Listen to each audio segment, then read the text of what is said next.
with or without meat.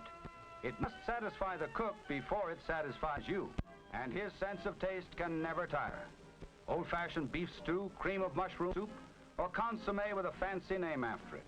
No one can buy the recipe, yet the broth itself is available to any diner with a yen for that certain flavor.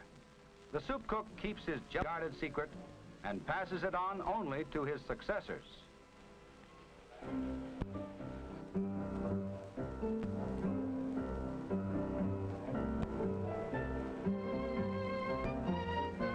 So that you may feel king in the dining room, tremendous plan, prodigious hard work must go on in the hotel kitchen. To make the meal seem effortless to you is the stock in trade of the hotel worker. You enter the world of the hotel to shed your household chores. In the dining room, you are an actor or actress, but this is backstage. There are any number of people working to enable you to put your best foot forward. Perhaps you take of celery, the mixed olives, the tossed salad, and frying beans for granted. But would you also like to try the asparagus with the mysterious sauce, potatoes with the unpronounceable description, of broccoli, the carrots a la something?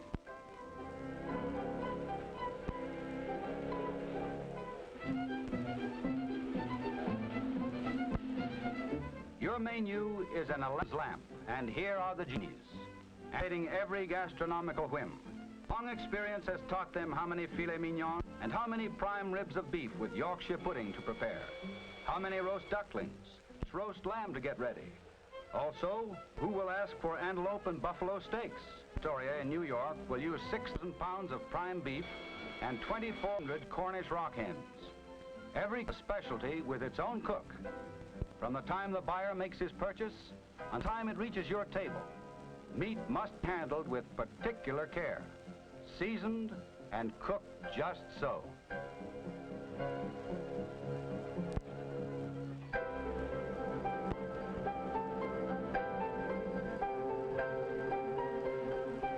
While the cook has perfected his art, he knows that there will be as many different tastes to satisfy as there are people sitting down to dine. He feeds multitudes at every meal, yet he roasts, broils, and fries, rare, medium, or well done, as though catering to you alone. Each item of food has its special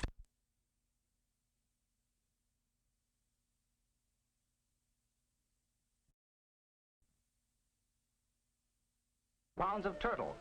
You will hardly recognize some of these denizens of the deep when they appear before you as filet of with a foreign name, supreme of sole, or perhaps the lowly codfish cake.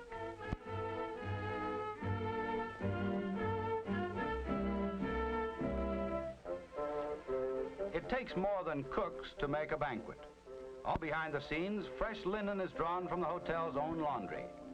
As activity reaches its climax, the stage being set for you by the waiters.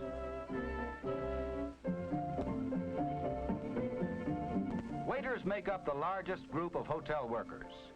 They are trained for personal service, but they are no longer servants.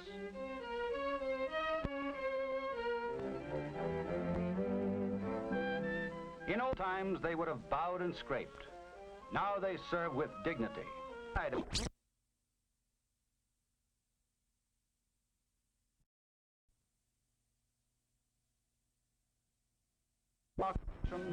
As equal and respected members of society.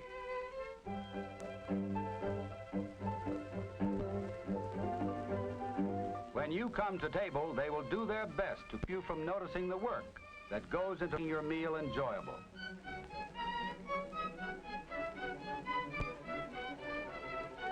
The master plan is the menu, checked by the maid hotel, who may direct the serving of as many as 12,000 rolls, 10,000 eggs, and 700 gallons of coffee in one day.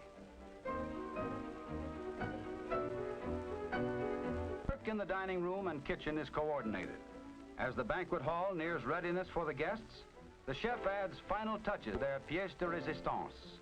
The sauces of rare herbs and wines are concocted by an ageless alchemy known only to these custodians of the culinary art.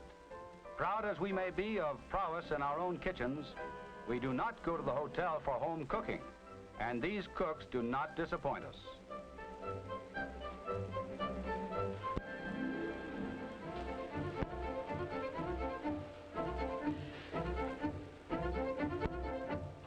they top their own efforts in the dessert department.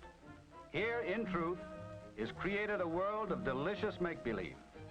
Shells for 100 kinds of fillings, tartlets, cupcakes, layer cakes, berry pies, ice cream and ices.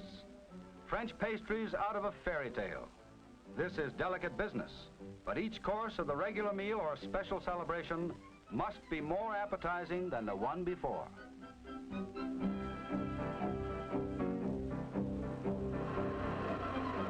Cream is whipped in vats, would tax the ability of scores of small fry to lick clean. Step by step, a banquet is prepared. Layer by layer, a cake is made. Everything must be ready before the first guest arrives. The places are set as though each one were arranged for royalty, under the supervision of the captain.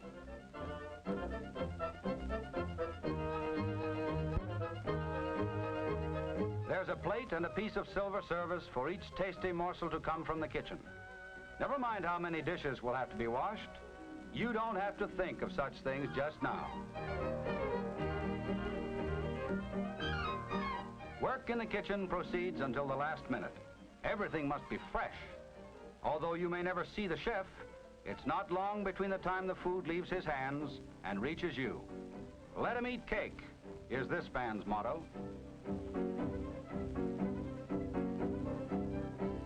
The true festive meal may begin or end with fruit.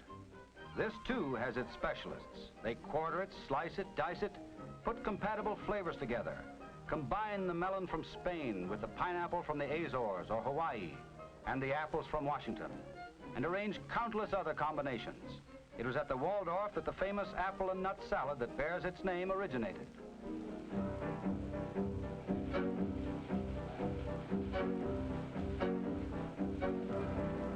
In the poultry section, there are tricks of the trade that could be put to good use at home. The chef has an especially interesting way of arranging the meat so that white, dark, or other choice parts may be selected and served easily. He carves the whole turkey at once, something many of us have enough trouble with ordinarily. Then he fits the slices back together in the shape of the original bird.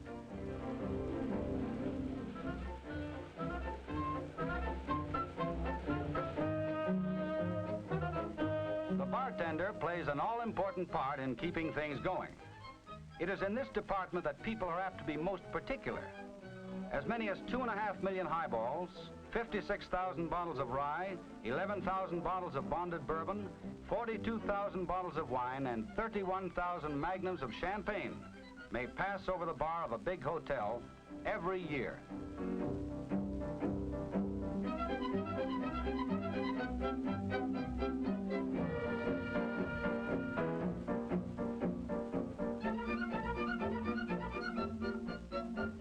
The climax comes with a dessert that represents the highest art of the chef. He alone knows how it's made and exactly what's in it.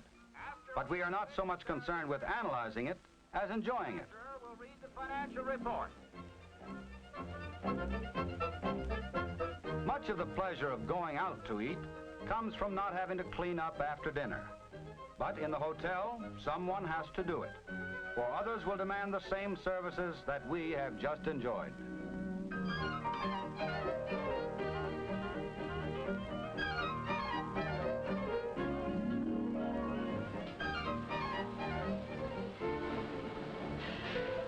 In the kitchen, there are mountains of dishes to be washed.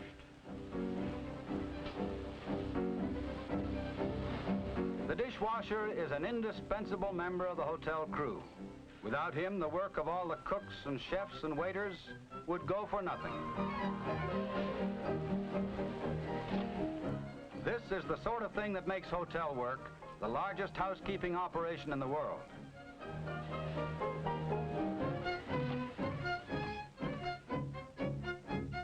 With the final cleaning up of the dining room, the stage is made ready for new actors or for your return.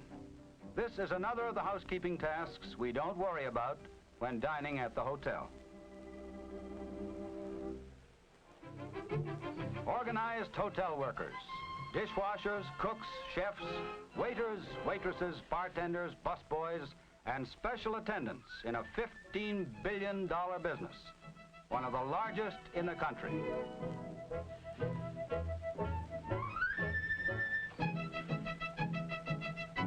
They work night and day in all cities and towns and on all routes of the nation to make life enjoyable for travelers in search of adventure or business, or merely any change in the humdrum routine of living.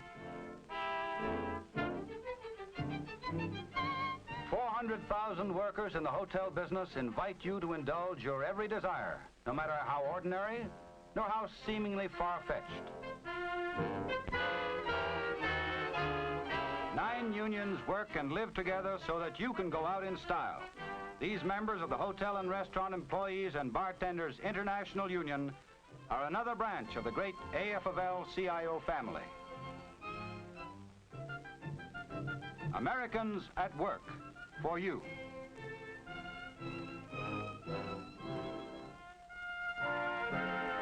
Americans at Work, presented as a public service by the AFL-CIO. Next week, another interesting story of Americans at work. Americans whose skill and effort help keep our country great and strong.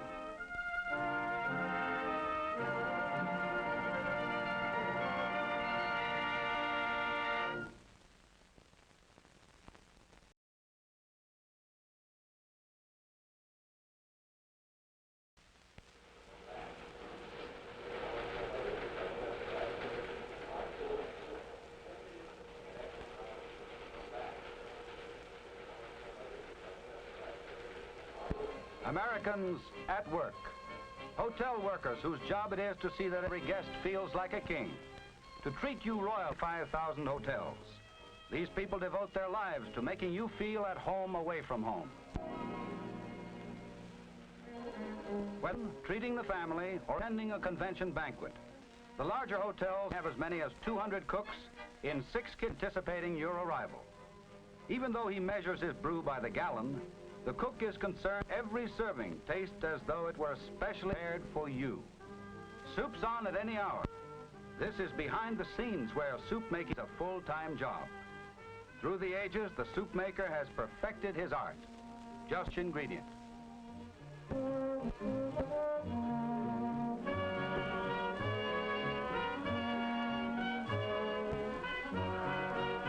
A scalding cauldron for each kind of soup you may pick. Bill of fare.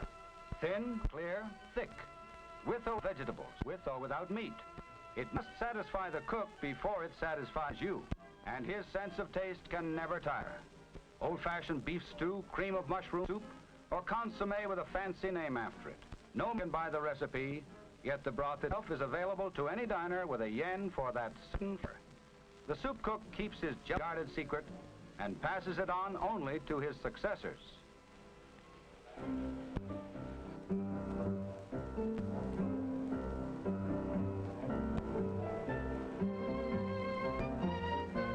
So that you may feel king in the dining room, tremendous plan, prodigious hard work must go on in the hotel kitchen.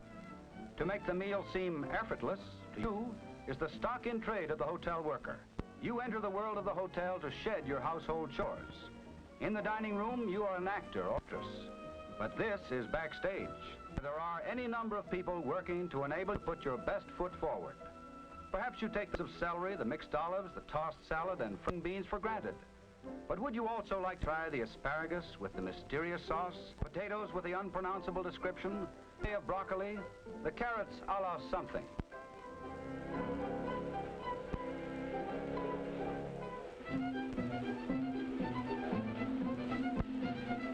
Your menu is an lamp, and here are the genies, adding every gastronomical whim.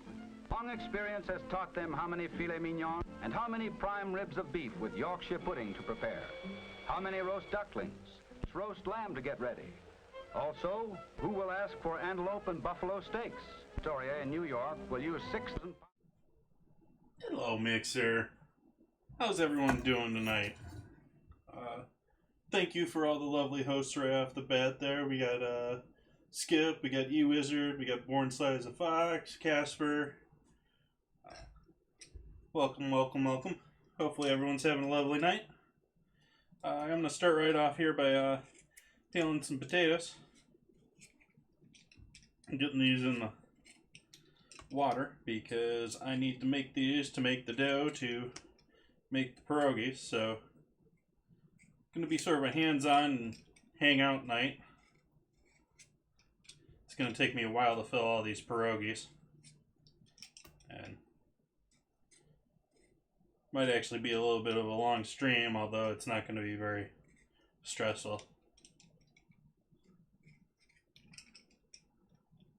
This guy's got some dark spots to him I don't like.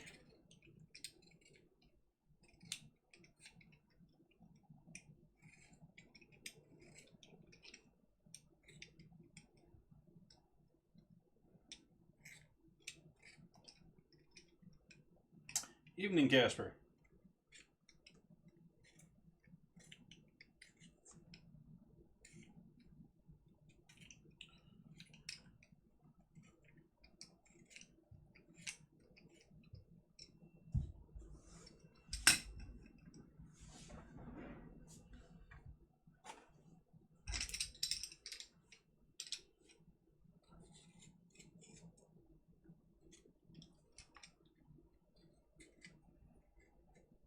I braved the great outdoors today and I have coffee again.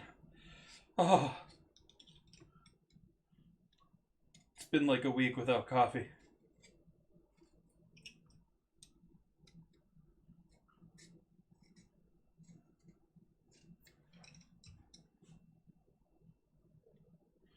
Yeah, none left. Finished it all up.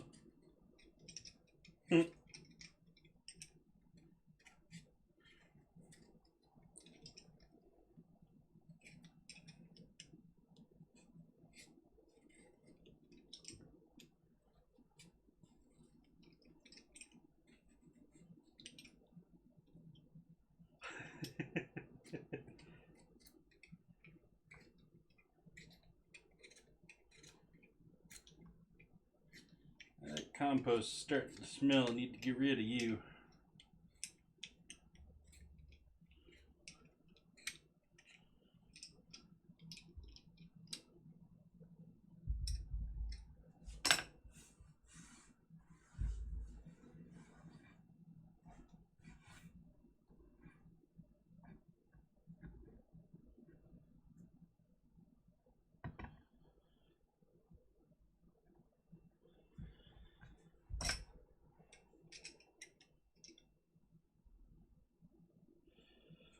I do have a garden growing, Casper.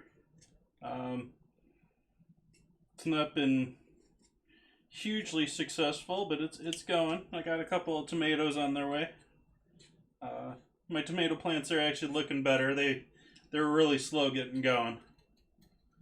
And I lost a couple of them. I lost a couple of pepper plants.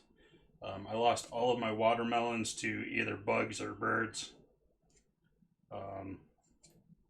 A lot of stuff's getting eaten by something. Even though it's a raised bed and as in a raised bed 3-4 feet off of the ground with a proper wire bottom to it.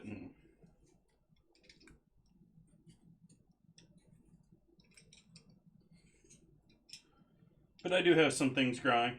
I have some thyme that's struggling along. I have, it's not in my raised bed, it's in a pot, but I have a very nice, successful sage plant.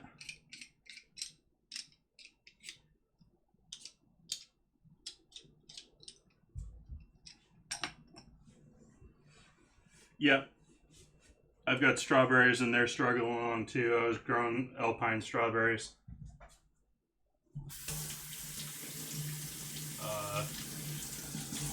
I planted, I believe, 12 plants, and I might have 4 that are still struggling along, and I don't think have any that are probably going to fruit.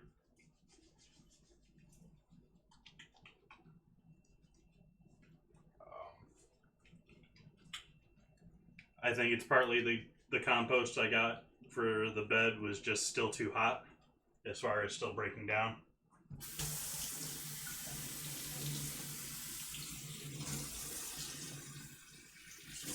is certainly full of all sorts of bugs. And it's mostly very, very small wood. It's all broken down wood. Whatever the compost was originally was all big, giant logs.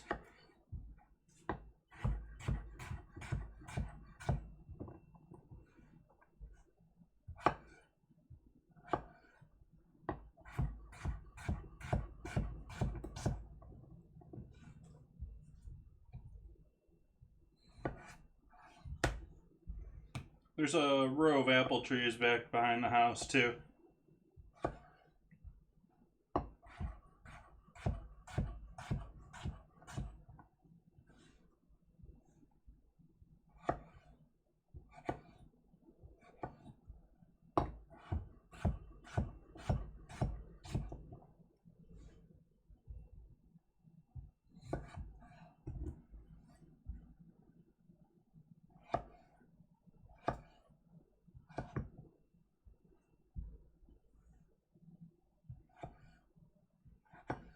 Sebastopol, where I'm living here, is very well known for apples.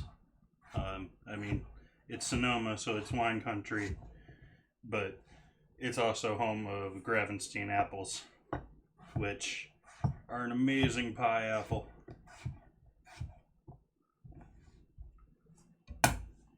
Excuse me.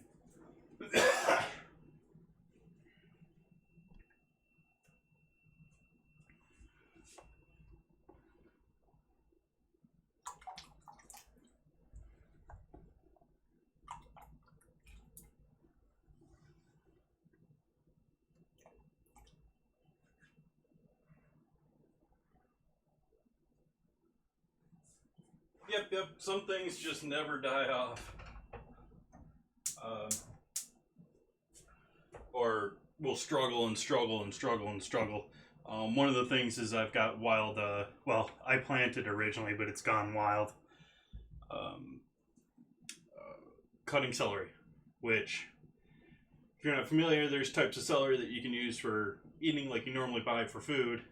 And then there's cutting celeries, which you can use for stocks, or you can extract and get flavors out of, or you can use the leaves from, but they're extremely woody. And that's what I have growing back there. It's sort of wild. I think I've got most of it killed off for this year, but it keeps trying to poke through every once in a while, and I keep pulling it out every time it pokes through.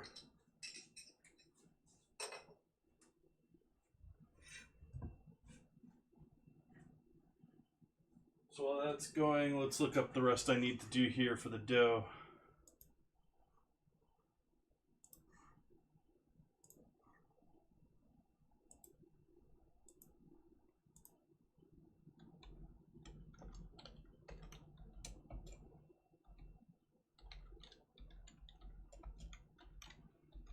Of course, I have to redo the search because I switched computers and thus switched browsers.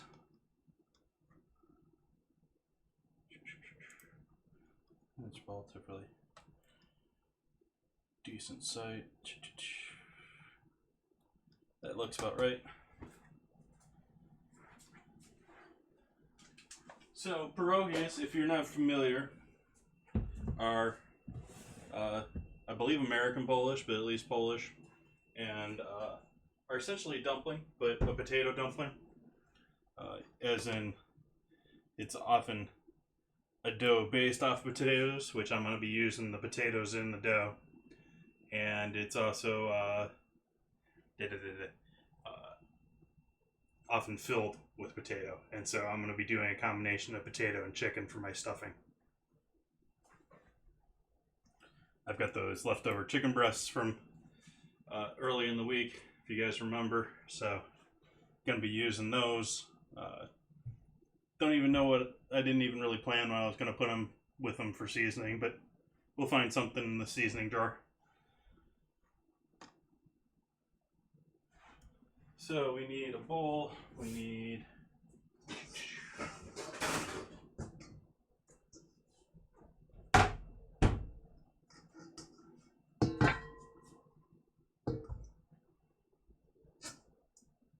Come on, get out of there. It's still in there.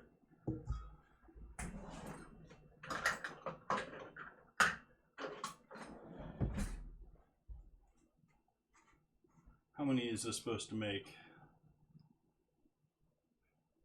Yeah, we're going to cut that in half. We're going to shoot for 25 pierogi instead of 50 pierogi here. So, going to do half cup of potatoes with 1 cup of AP flour. The rest of the potatoes we'll use for the filling.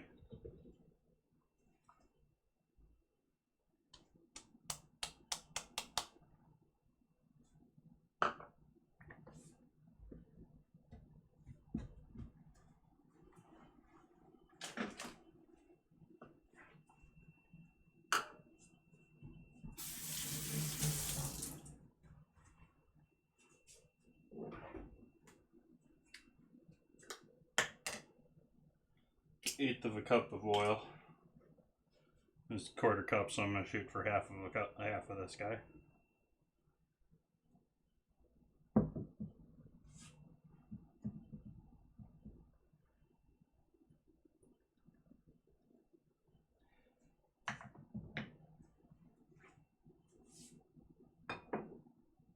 Fan needs to go on. Need to have the other fan on, realizing I'm dripping sweat and I'm not even doing anything.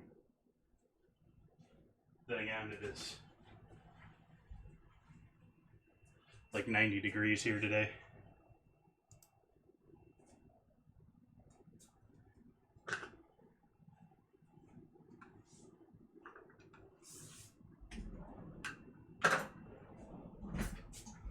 Yeah, it's a pretty big recipe. If I read the recipe as it's originally done here, it's 1 cup of potatoes. I'm going to use a half cup. A quarter cup of canola. 1 large egg.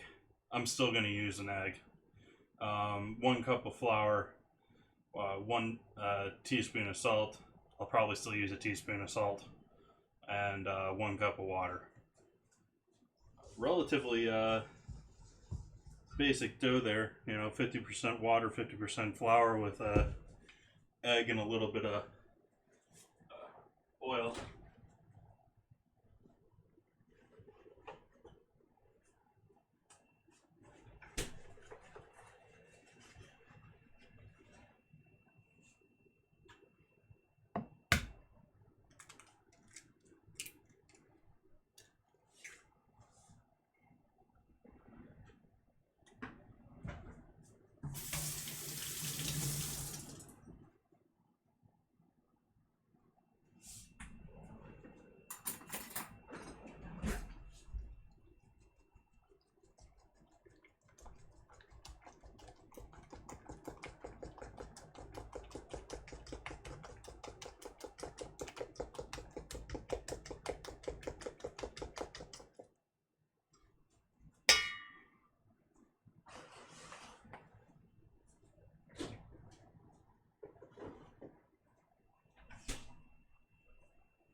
Of course, at the same time, dumplings or pierogies, which we're talking essentially the same thing, other than the addition of more potato. Are great for making in large batches and freezing. It's like perfect for that, especially if you're doing something like cheese and potato or onion and potato or something like that. A little bit more along that line, they'll freeze beautifully.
Maybe I should get like a proper whisk out. I don't know. Would be a smart move.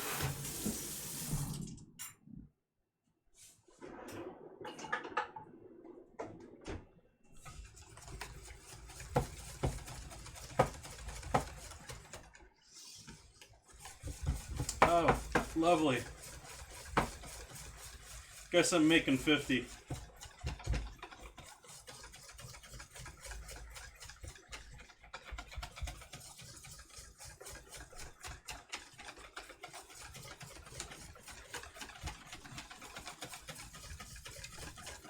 At least as far as the dough is concerned here.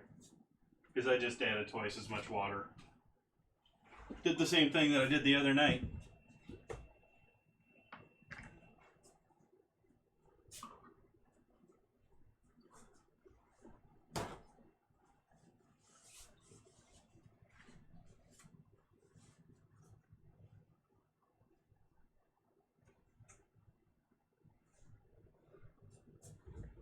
Yeah, exactly. The exact same thing I did with the tortillas the other night. Today I'm just gonna add in the rest of the proper flour and call it a day.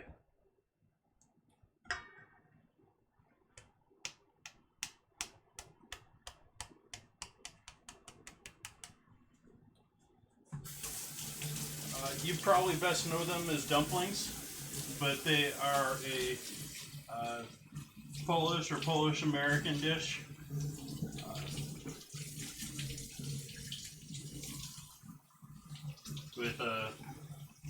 I'm going to be using I'm going to put the potatoes through a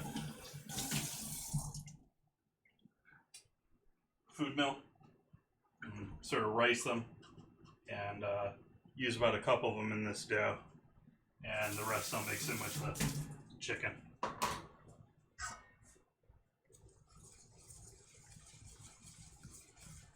Yeah, that's coming to be a little bit more like a dough now.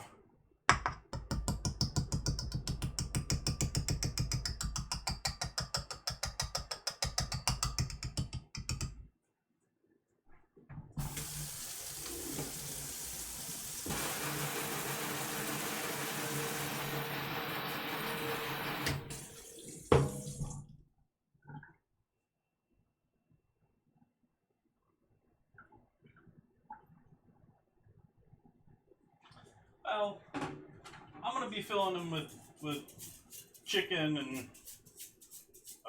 making them a little bit more interesting. It's one of those poorer end foods in its original form. You buy them at the store. You can find them frozen all the time, at least here in the States. And typically they're filled with just potato and cheese, or caramelized onions and cheese, or potato, or just straight potato dough with potato. But that's what they are. Um,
I would look at that.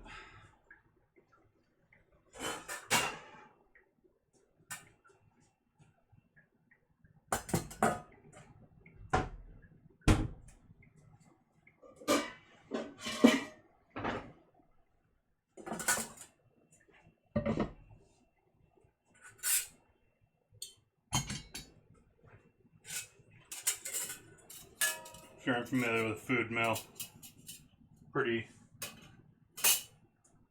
basic thing. We got our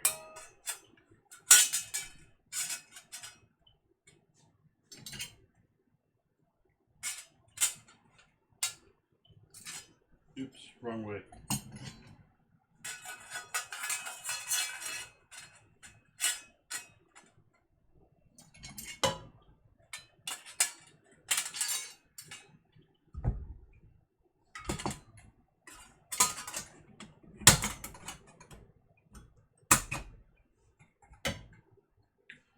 Two blade spin, just force everything down underneath through the holes.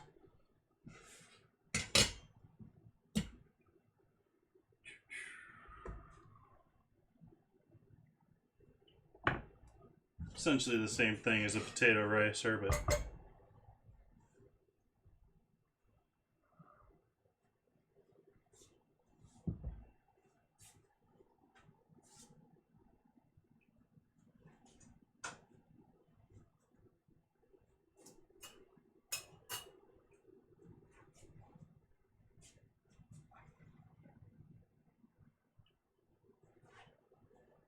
you guys can't even see, but I've got those potatoes nearly up to a boil there, or rather they are at a boil, and I'm just turning the heat off. So gonna let them set for a minute here before I strain them off.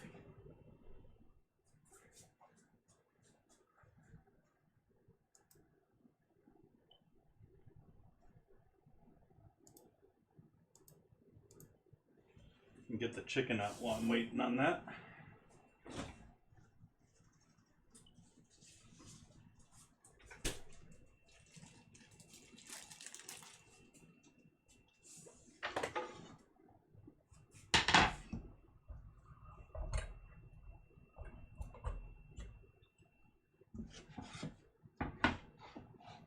Wondering why it's so dark. Don't have lights on.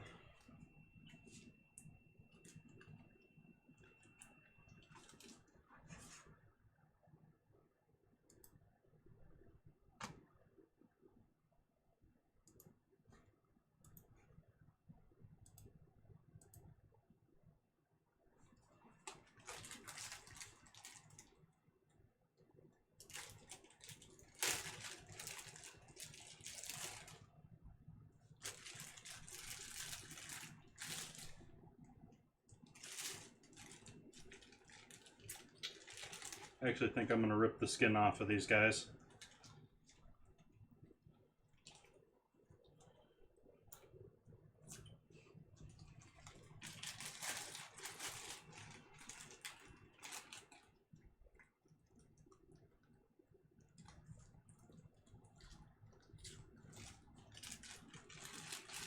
toss this out. Be right back.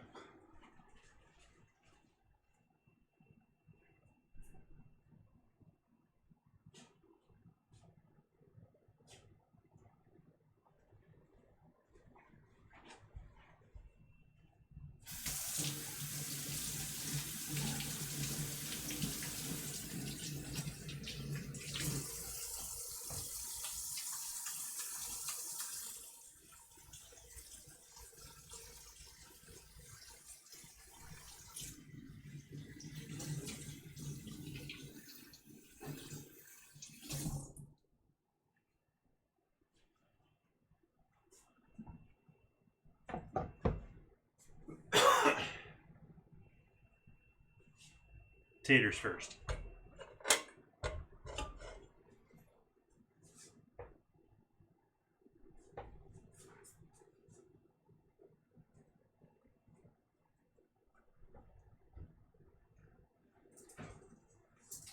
Realize I'm gonna have to use a strainer here for this. This isn't gonna go well just trying to pour it out of this guy.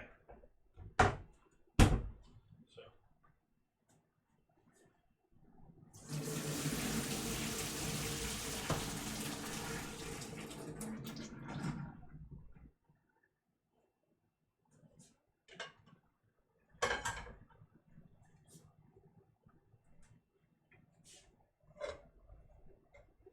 We'll see if we have cooked potatoes.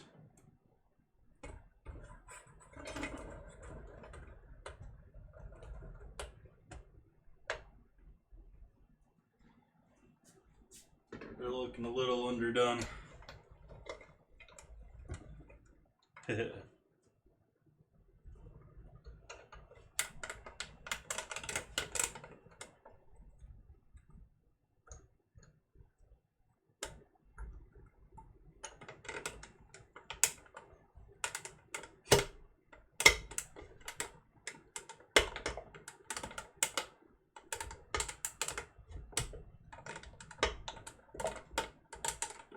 Losing more over the top than they're going through.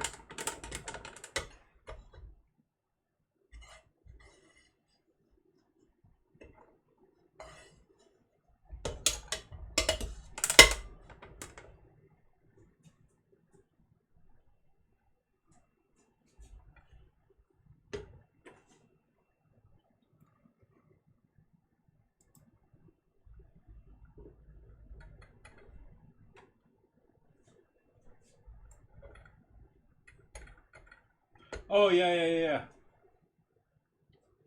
Sorry, yeah, that did sound a little, alertive, and I was a little curious what was going on, but I couldn't find anything about it afterward.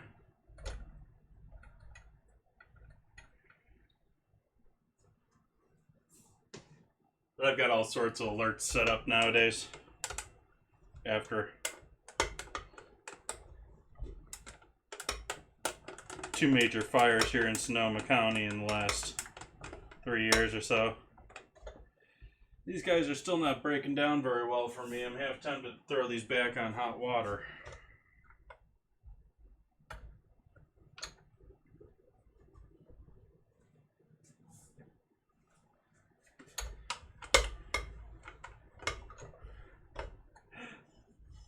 Then again, this food mill isn't working too well for me either.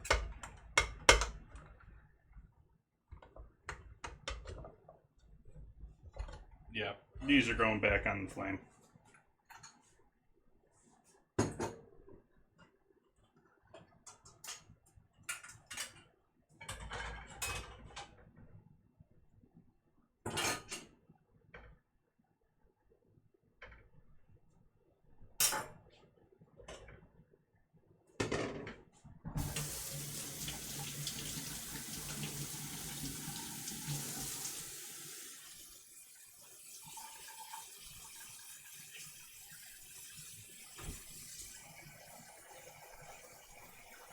Going with hot water instead of cold water now because we have hot potatoes.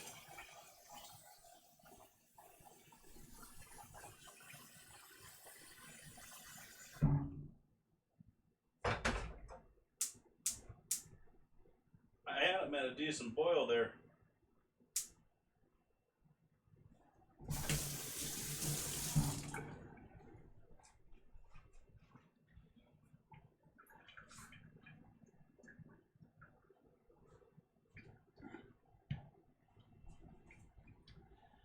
But yeah, after 2 forest fires in the last 3 years here in Sonoma County, and one of them with yeah, finely mashed.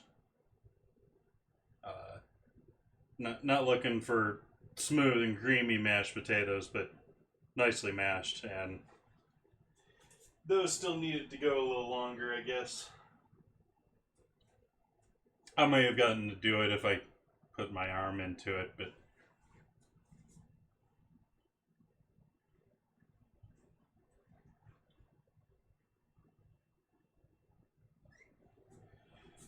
let's see what else we got to do with this now. We're set with that, I think. Is there anything else that I messed up that I need to throw in there? Because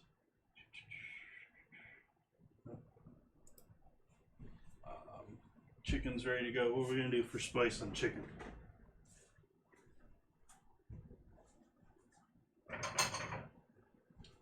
These are also, like I was saying before, it's sort of a peasant dish, for lack of a better term. A lot of food is born either out of the extremes of richness or poorness. So typically it doesn't get a lot in the middle way. Let's do onion, garlic.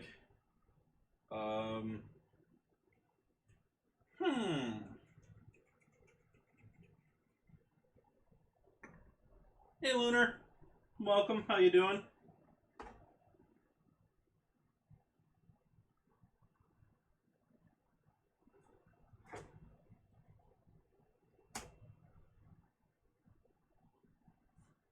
Yeah, do I have...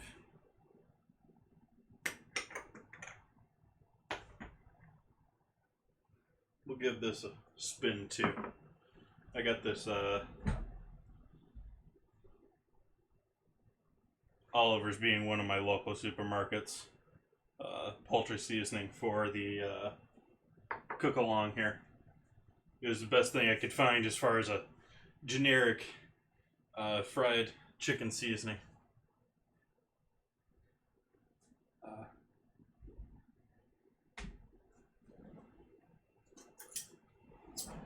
Welcome to Crash here anytime, Lunar.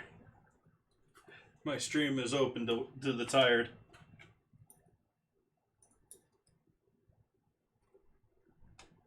Let's do 1/4 teaspoons here. Give this some punch. Not a pinch, a punch.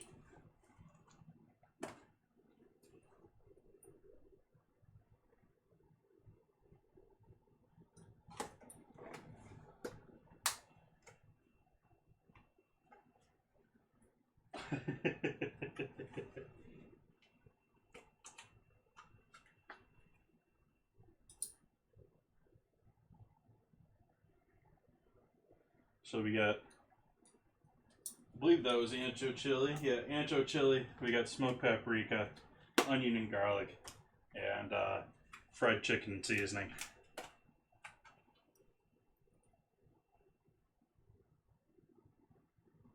Lots of onion and garlic. Lots of onion and garlic.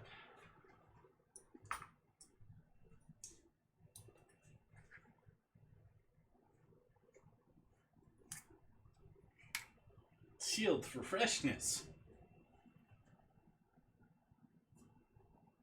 Ooh, it even had a little, I doubt you guys got that, but it even had a little as I opened the lid.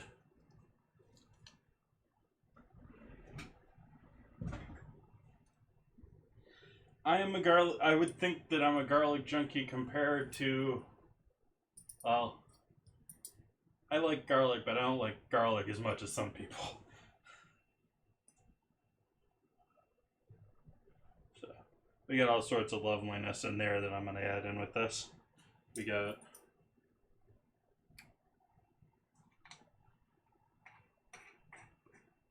I was tempted to go to the Gilroy Garlic Festival. I don't think that's going to happen anymore now.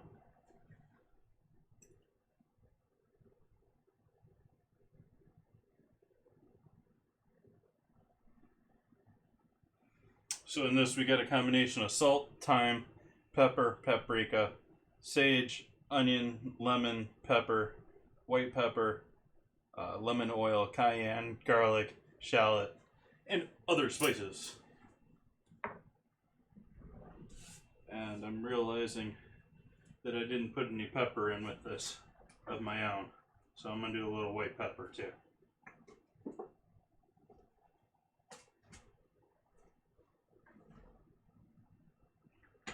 If I can find my container of white pepper here, yeah.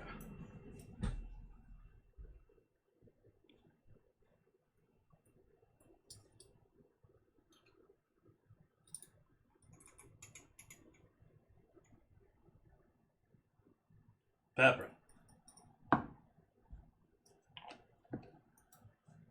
That's heavy on pepper.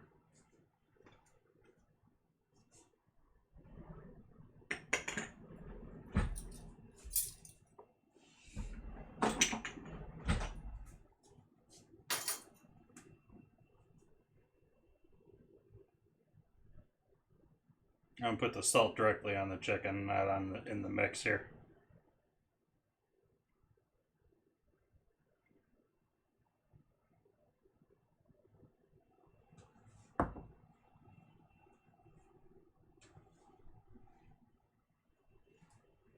We're back to a simmer.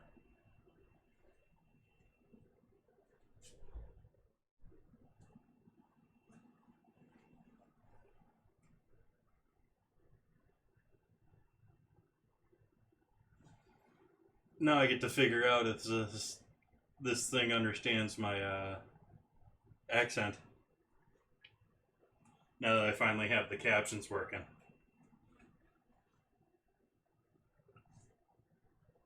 Yeah, I got a little bit of everything going on in my family, unfortunately, Lunar. Fortunately, most of it is, at least the annoying things that bother people all their lives have seemed to have skipped me, but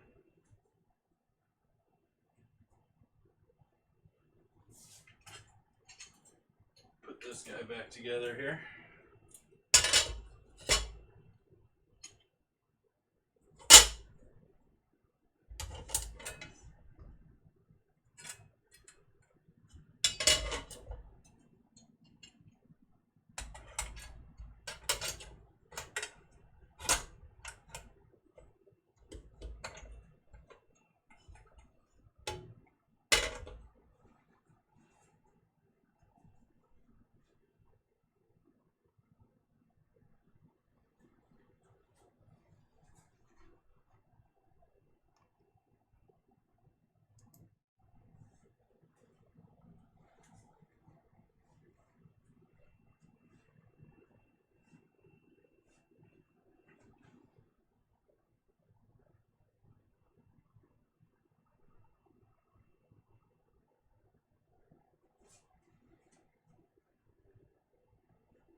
Keep trying to plug along here on putting the stuff up to Patreon, and got another, I think it's another 15 videos uploaded, but I don't have them all added into Patreon yet.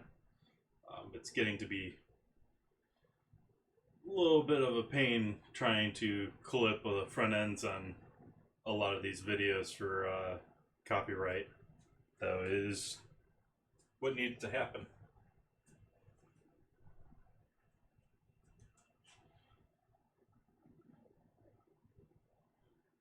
Oddly, there's a couple of them that the really long ones, and it's, at least it seems to be the really long ones, the ones that I'm like making stock where they're 6, 7, 8 hour long streams. They're not even editable, and so it's looking like I'm probably gonna have to edit those and then upload them to Google, to YouTube.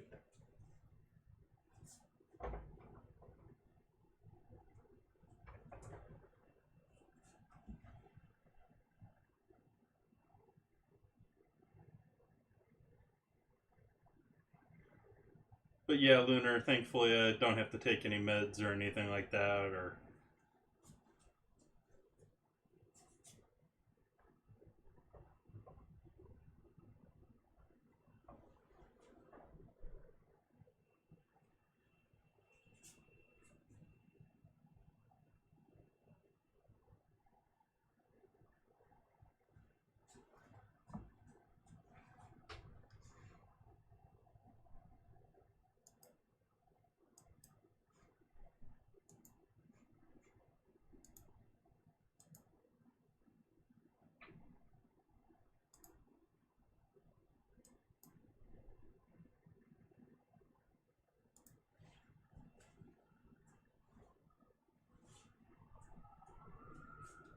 I didn't do it.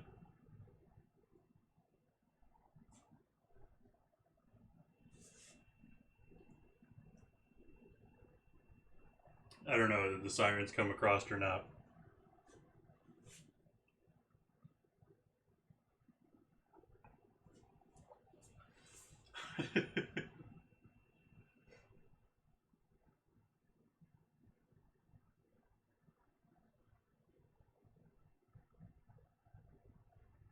Don't get that many sirens around here anymore. Sebastopol used to have a hospital, and just too small to keep upkeep, I guess, these days. No, they just run them all into the big city.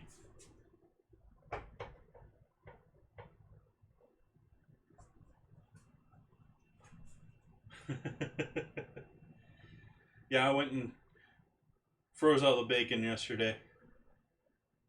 I still have my 4 pieces that I have to do my test run on, and it did look. I wish I'd planned to show it to you on the last stream, but I didn't get a chance to. But they did have a different look and feel to them after they got a decent chill on them after cooking. So they are better now. Not that they weren't amazing to begin with.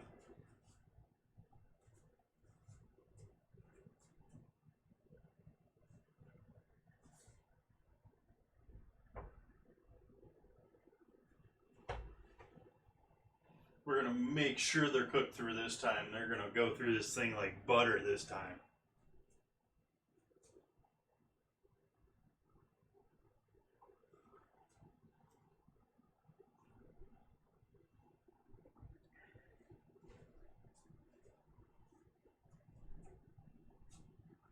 I can already see that some of them are breaking up from the boiling, and I'm still gonna go.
No, I have not, Casper.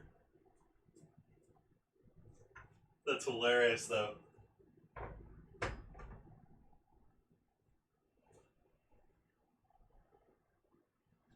Though, I mean, if you want to get scary about it, I keep getting ads about whatever I mention on stream. Like, not necessarily foods or subjects, but if I mention a brand, bet you good money that's in my Facebook feed tomorrow.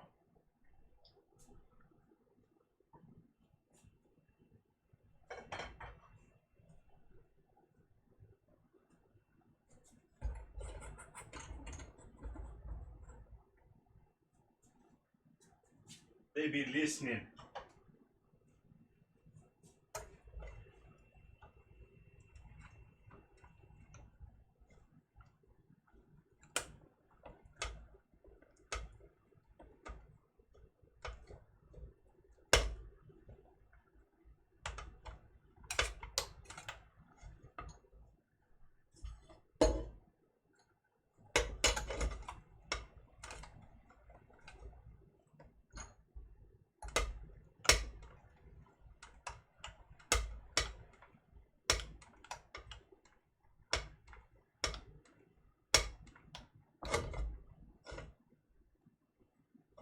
Yep.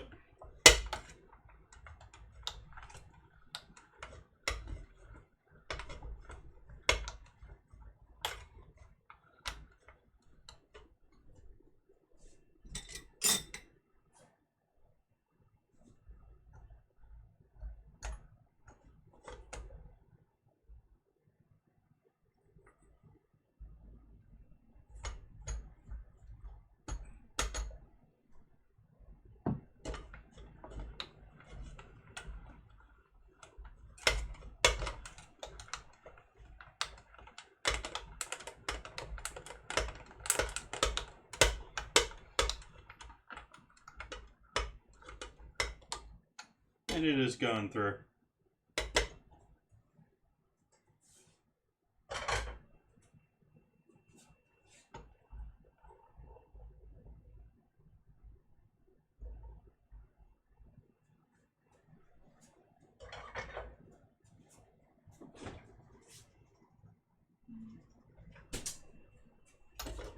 Tempted to add butter because fat would help with this, with it. Not binding as much since it's all starch. The fat would help it move a bit.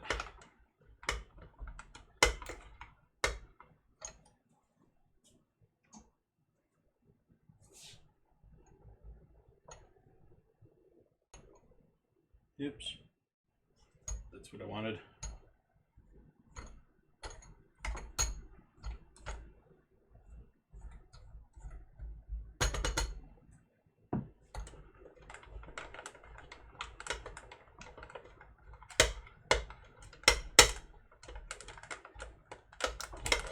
Sorry for the tapping.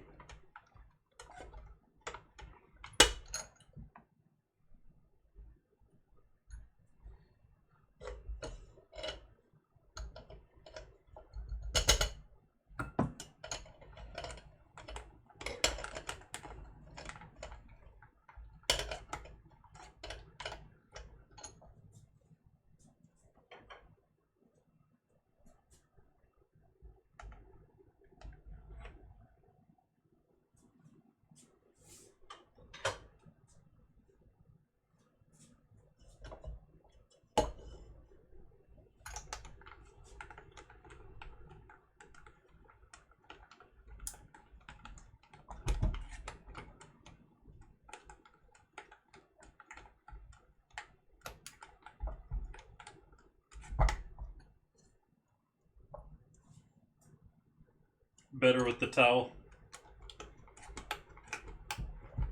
I would hope. It's not peaking near as high.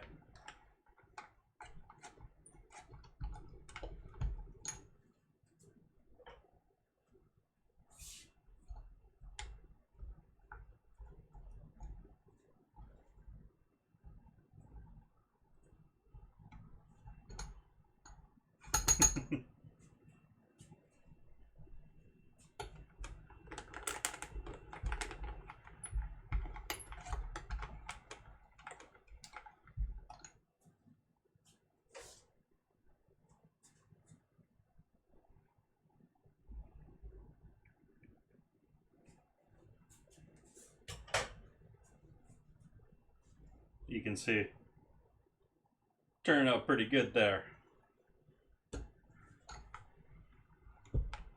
It's taking me a minute, but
looks sort of cool.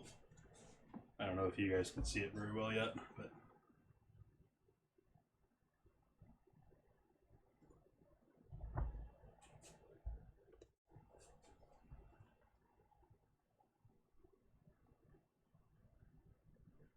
it's all white, so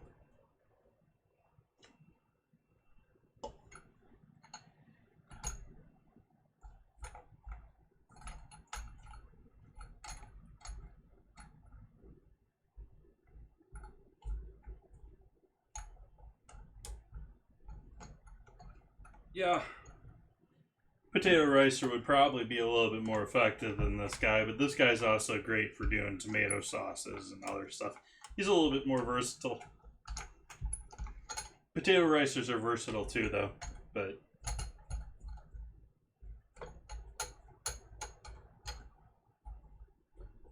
I don't like a lot of squeeze devices like that. Like, I don't like the juicers where you hand juice them, or pitters or things like that. Bottle cap closers. I've just had too many of them break in my hands over the years. I just avoid them. They're too often they're made with some cheap, ridiculous metal.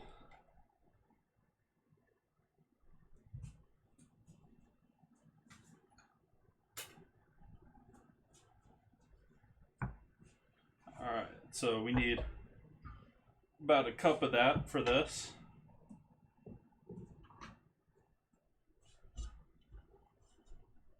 And it does look like potato rice until you mash it together.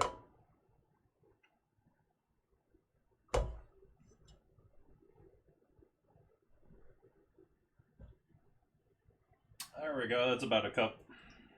It's a little less than a cup, but I'll live with it. Especially since I really don't need to do 50 of these.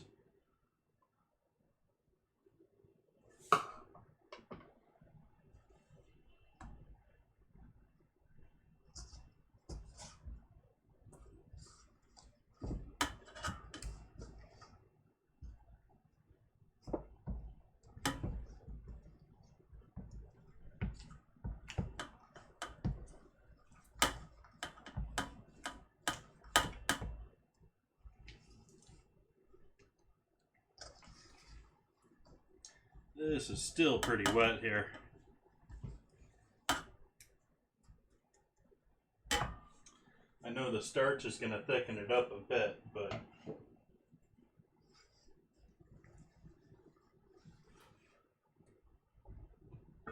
nope, I think this needs more flour before I'm going to be rolling this into anything.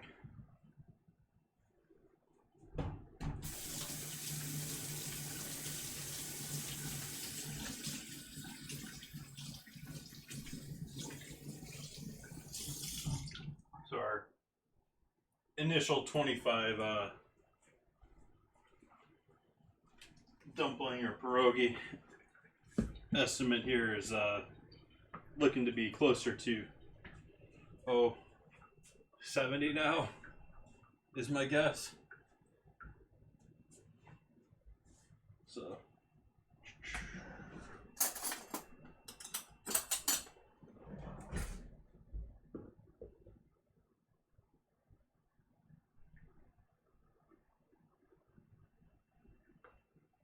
Cup measure is contaminated with potato, so that's why I'm using a spoon to spoon into it.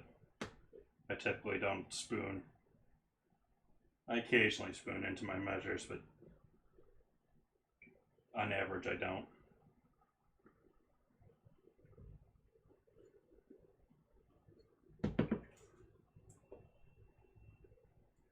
There, that ought to be a dough. No, there's no way I'm going to fill up all this filling. This dough.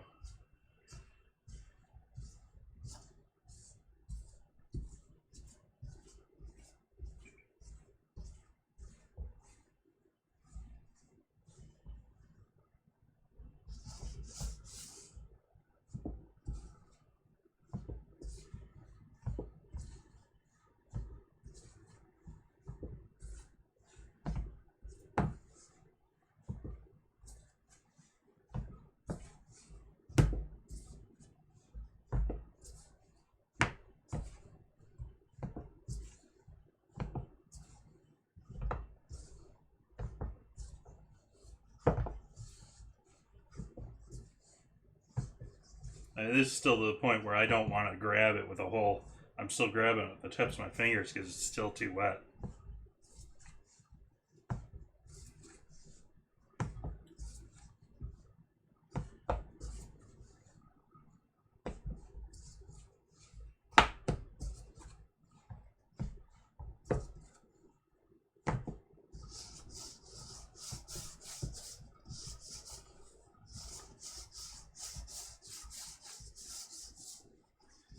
They're handy.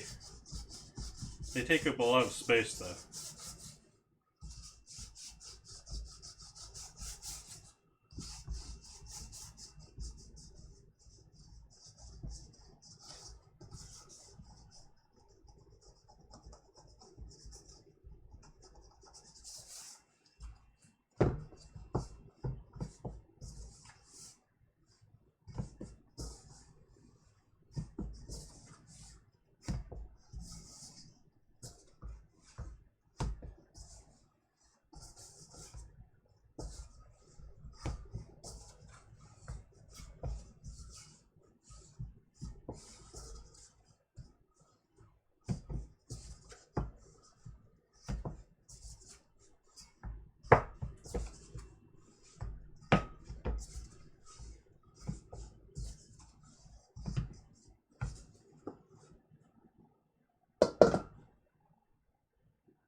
Fresh unclumped dough flour here.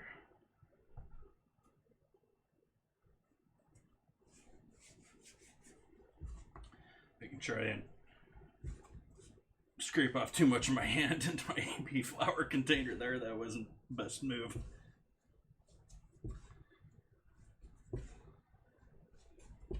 Finally to a sort of kneading ability here. Alright, Casper. Hope you have a good evening. Thanks for stopping by. Appreciate the host.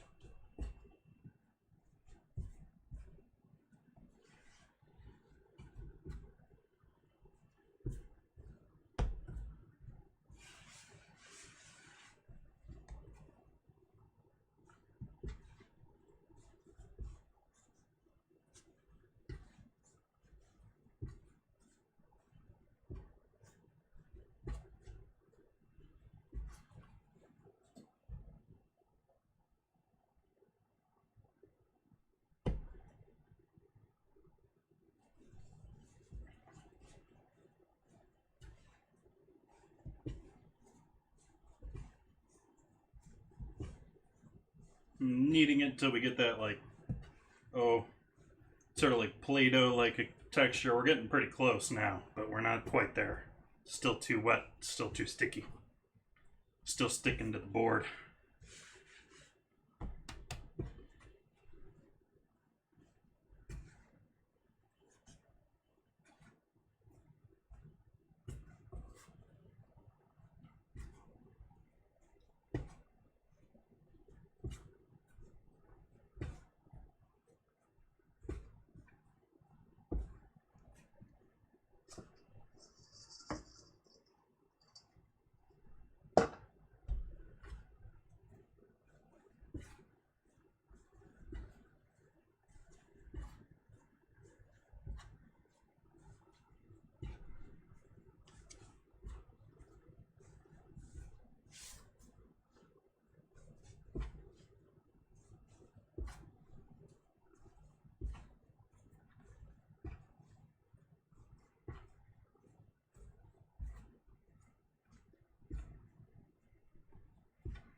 getting close there. That's looking pretty close. Just gonna give it a little bit more here.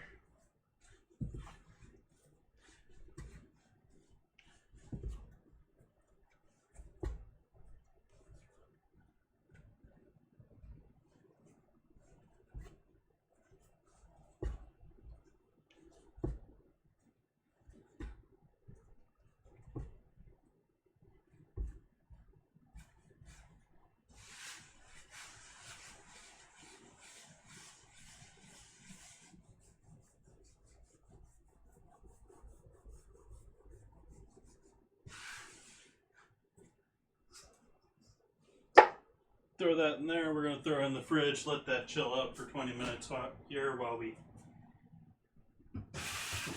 make our chicon.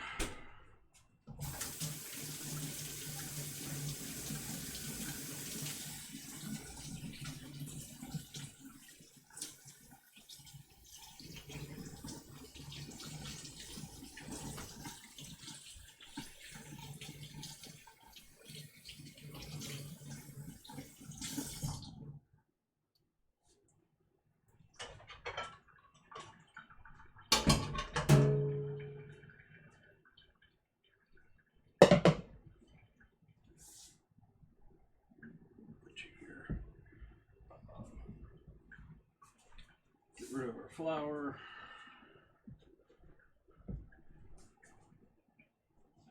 We'll still need that later for rolling them out. Spices off to the side here. Let's give the board a quick clean up.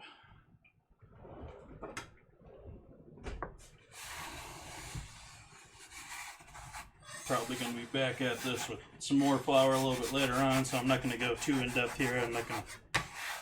Just want to get what's stuck on here off first.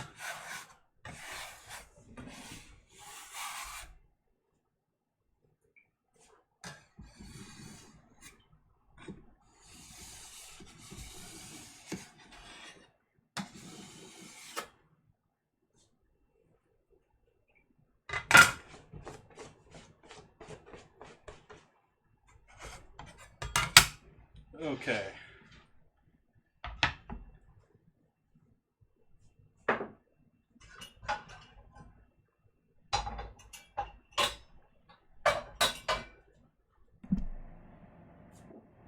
Medium-sized cast iron on the flame.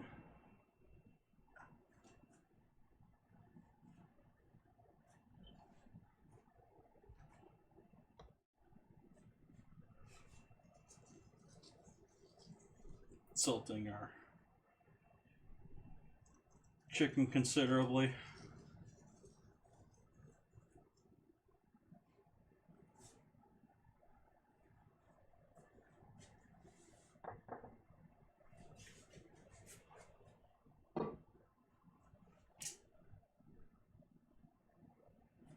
Bit of oil in the pan.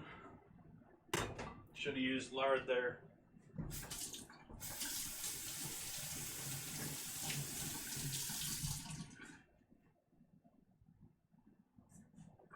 Cheers.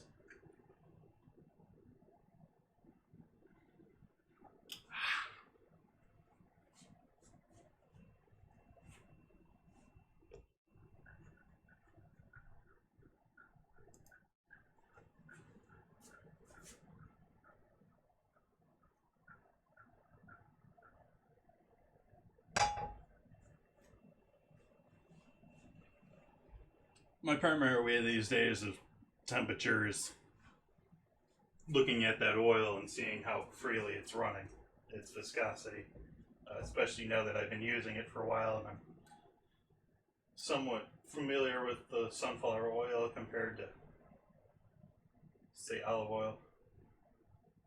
Trying to get this whole pan coated. It's like a little game.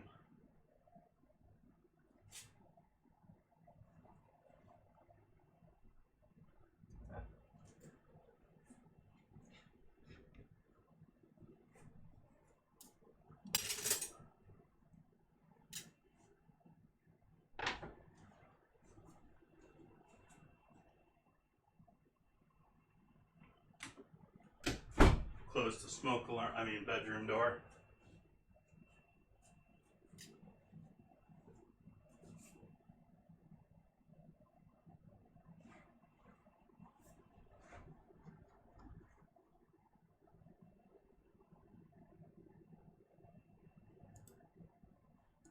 can't hardly see with that.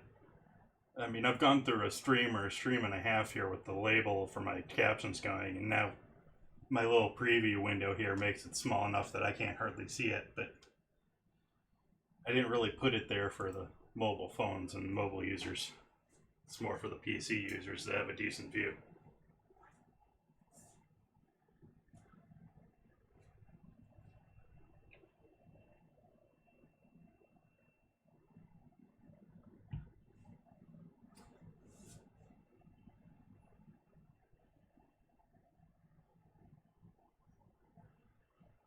I have to look, are those recording? No, they're not. Okay, good.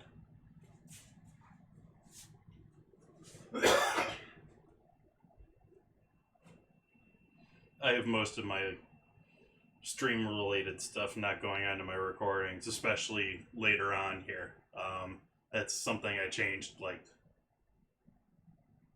February, March-ish. And so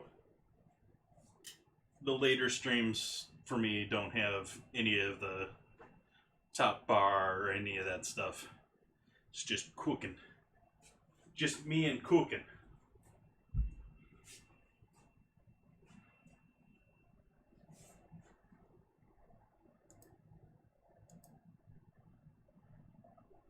Something I should have covered much, much earlier in the evening. Happy Father's Day to any fathers out there.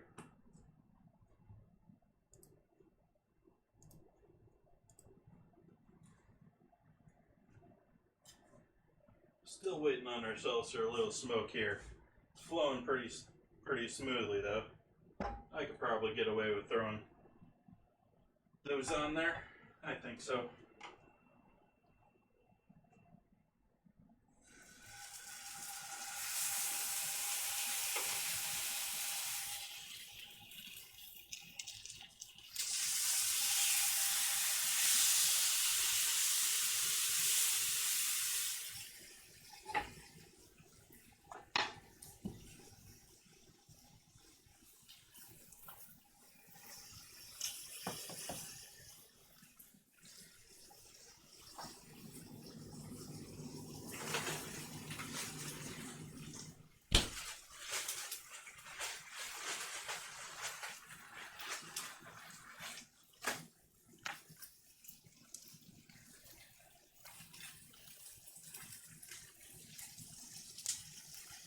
Hit the other side here with a bit of salt while we're waiting.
I've already pulled out a couple of my stock ice cubes here to gonna add some moisture here, add some flavor and mix in with everything else.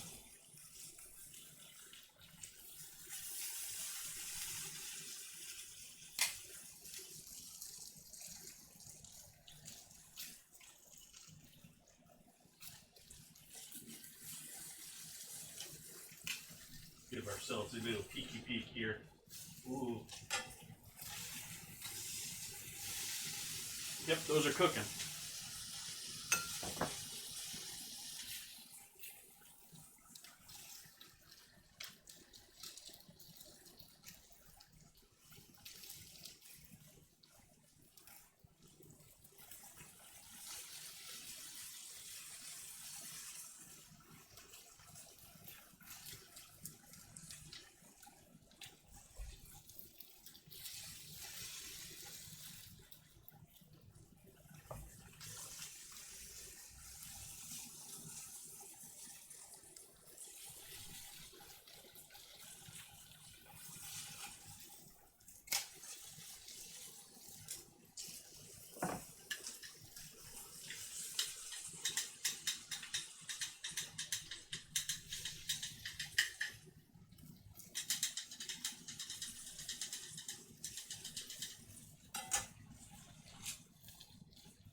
Oh.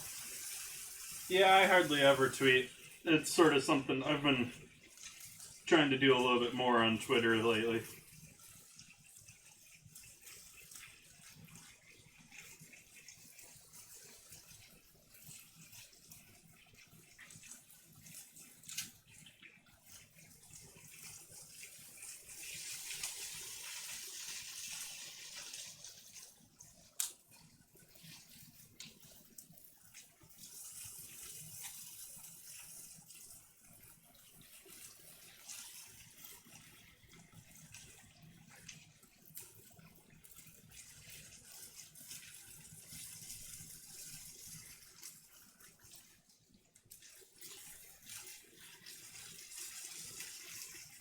There, fix that.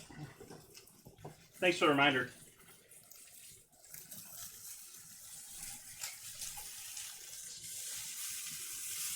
Looking good, not quite there for me.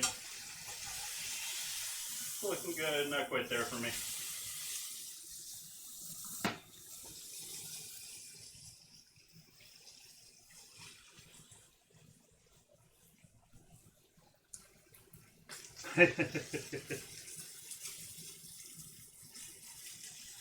I think you've been lurking around for quite a while, but if you're just joining me now, we got some mashed potatoes. We got spices to go with our chicken here in a little bit. We got chicken. I've got pierogi dough resting in the refrigerator. And we'll soon be rolling out pierogi dough and filling these guys. I can get my corn sauce started here too.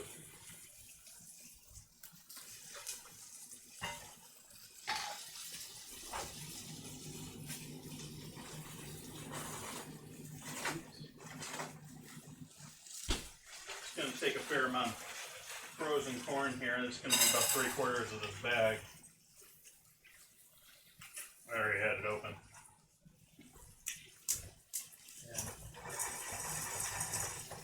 Just going to warm those guys back up while we're working on the chicken.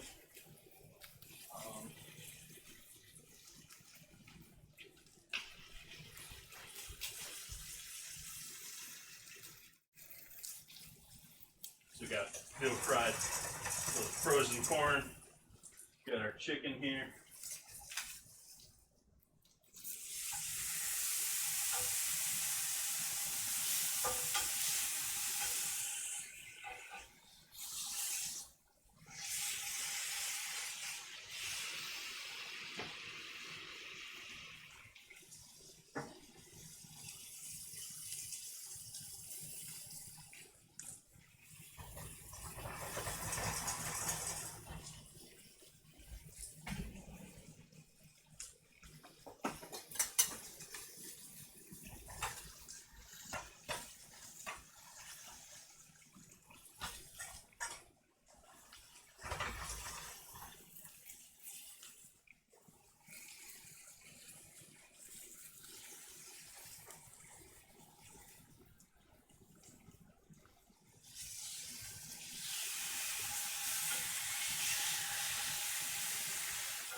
couple of cubes of stock there. And we'll throw the rest in here with the chicken. And finish up the last of that bag of stock.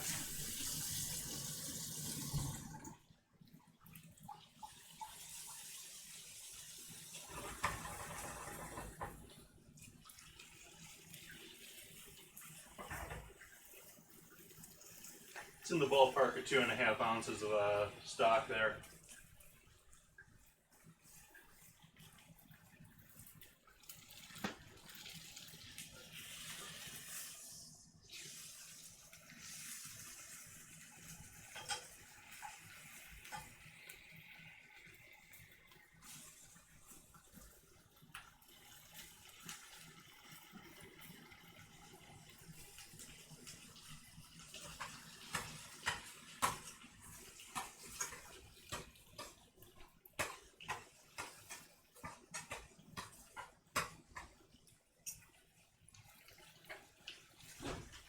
See if I got any left in here. Nope. We gotta open a new bottle.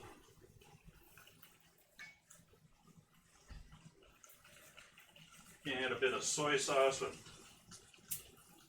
the corn instead of salt. I'm gonna use soy and a little Worcestershire and a little MSG. The sweetness from the corn will come through. Be a lovely little mixture of all of it.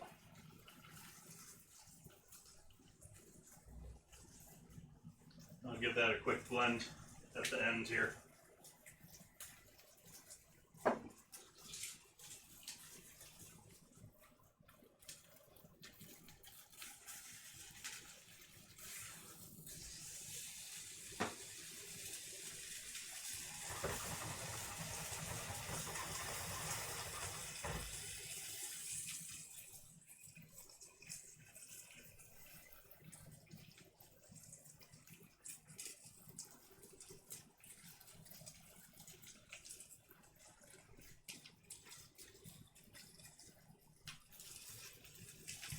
Just been so warm with it being like 90 degrees Fahrenheit here right now.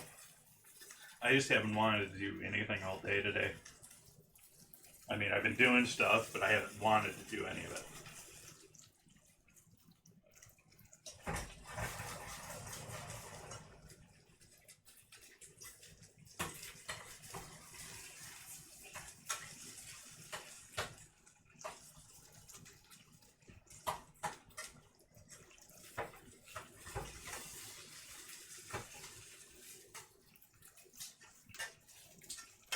Trying to get that all off of the edge there, because otherwise that may burn.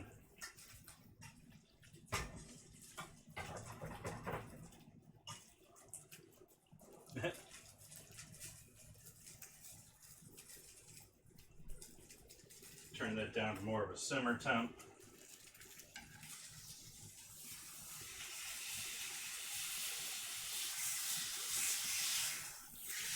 Not quite there still.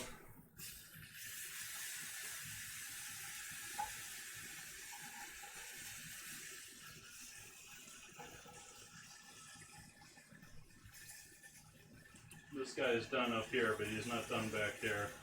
This guy still needs a little rest time.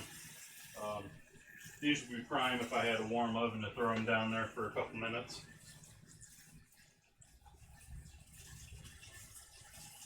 And that's what you'll typically have in a restaurant with a saute station. You'll have cranked oven going mad, so you can just toss things down in there as you need to.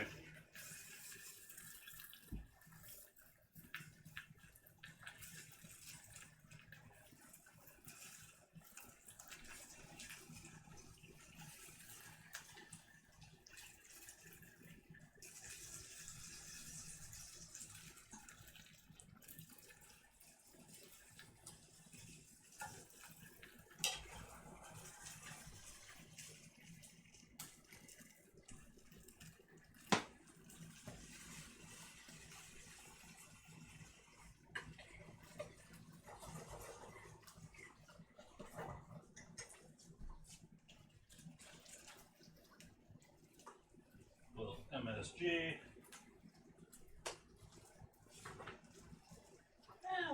Coney, why not? Sweet savory.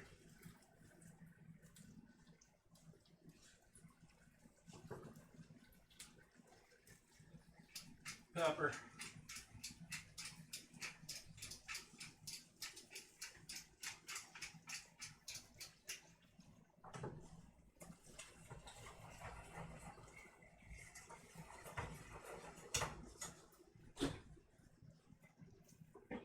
Worcestershire. Just a couple drops, not too much. That's just or if you're fish sauce fan, fish sauce there instead of Worcestershire.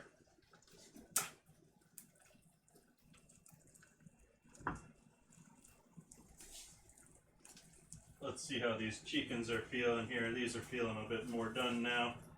We'll pull those off.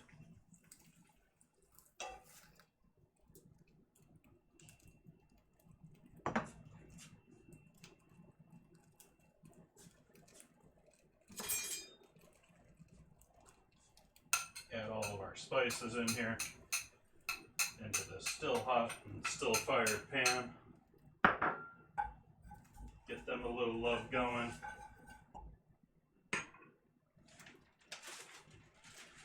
Oh boy, I can smell that right now.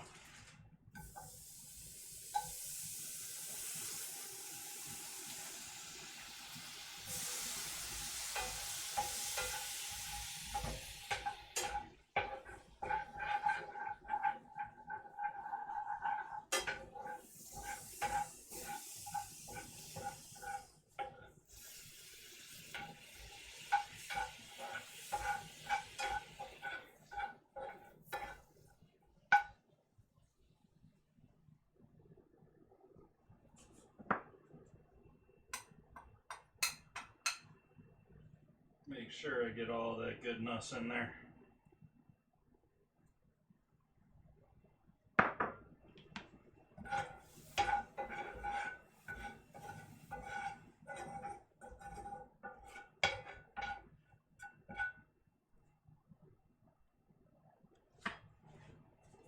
Switch back over here real quick. Give these guys a chop up.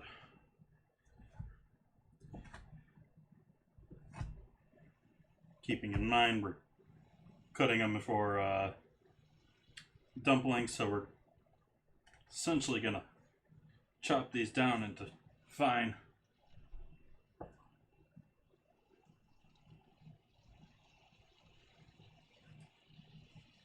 yumminess.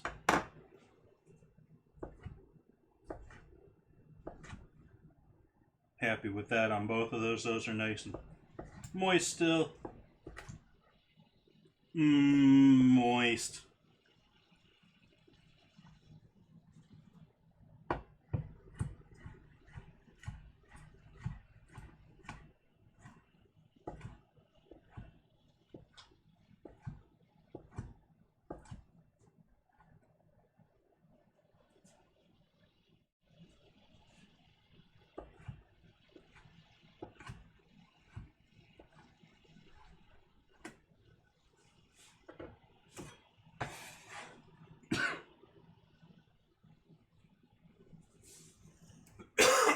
Excuse me.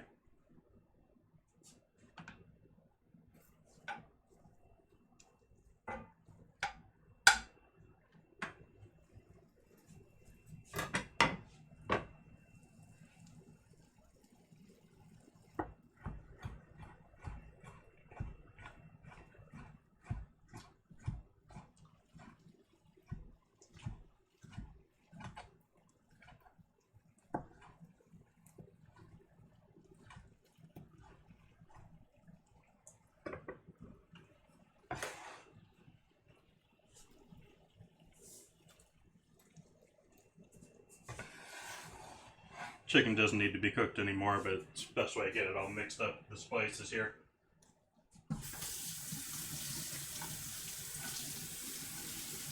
These are obviously not traditional Polish spices.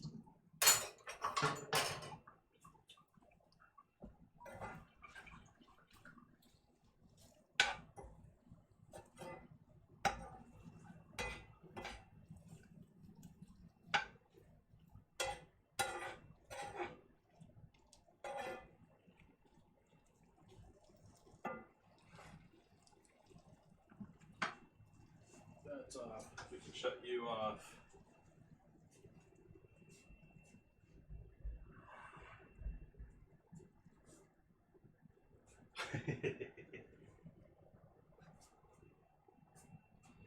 Add this in with our potatoes.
So there we go. We got our dumpling filling now. Let's see how our dough is looking.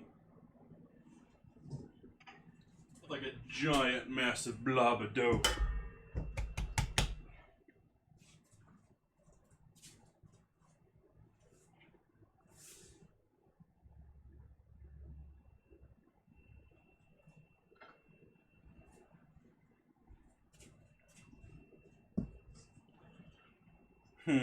How do I want to go about this?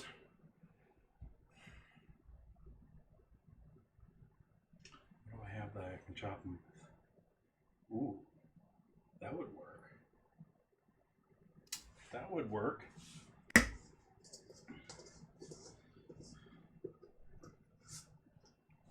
Still a little bit sticky, but it's dumpling dough too.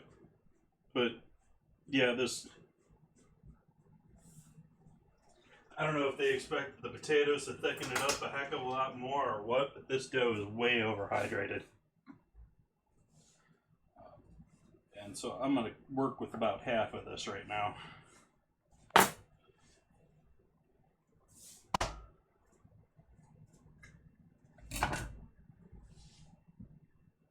Actually, I'm going to work with about a quarter of this right now.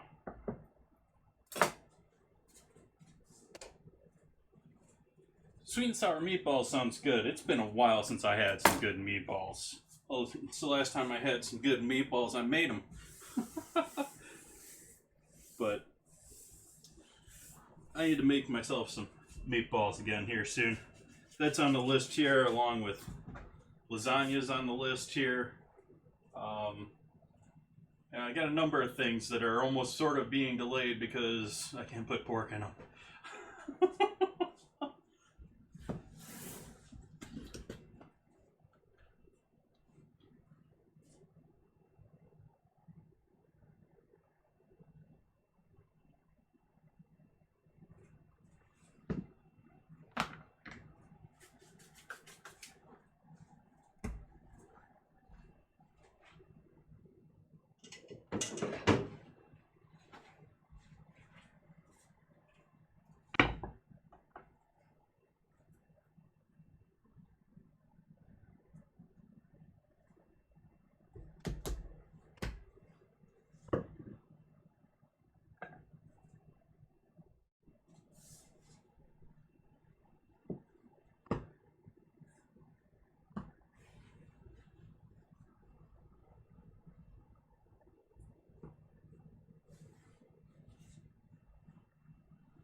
So I think the plan here is I'm going to roll out a nice flat bit of dough here and cut my dumplings out instead of trying to roll 50 individual small little dumplings here.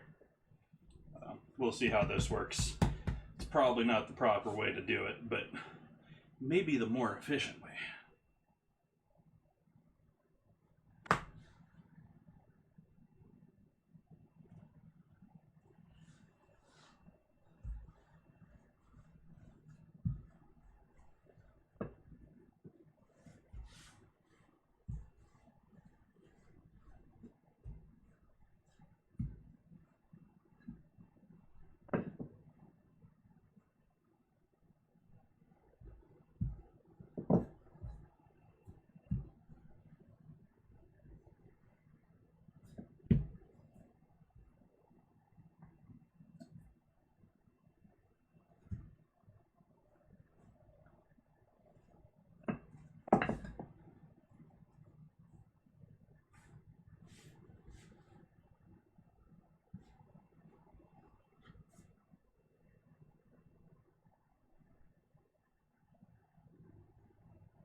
It is a nice, stretchy, workable dough. It's just a little too wet. It is very nice. It reminds me of most other dumpling doughs that I've worked with in the past.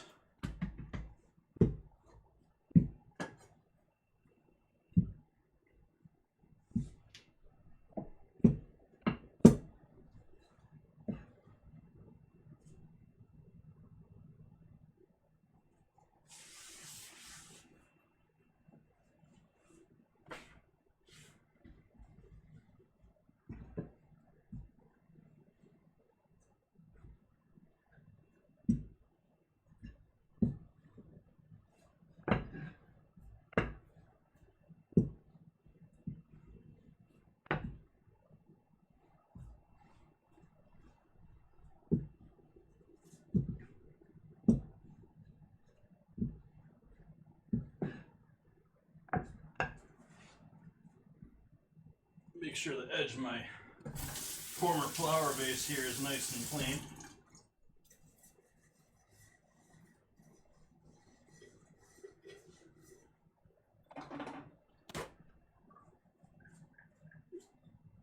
I'm just going to use him to cut myself out some rounds here.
It's working out all right. Wish it was a little bit sharper of an edge, but turning out pretty good.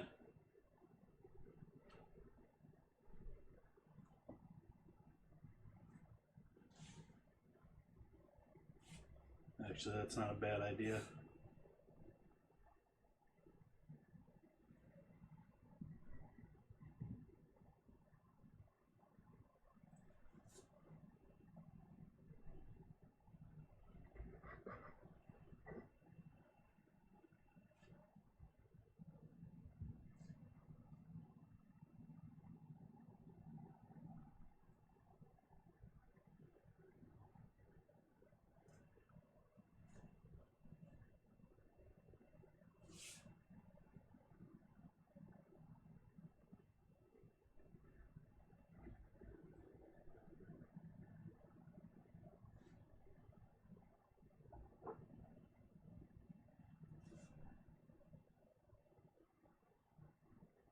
Got a little thin up here at the top where I'm at right now.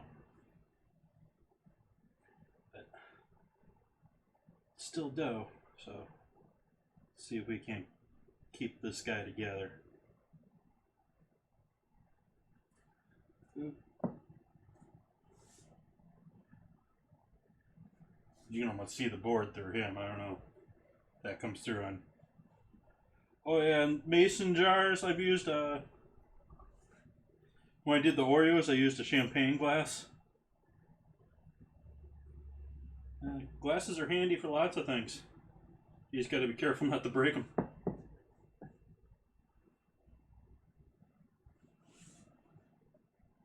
And it's generally, what I'm doing now is also generally frowned upon when it comes to food and commercial, because you then find a chip in this later in the day and you have to throw out the entire thing. So it is much more of a homemaker thing than it is a proper way of doing it.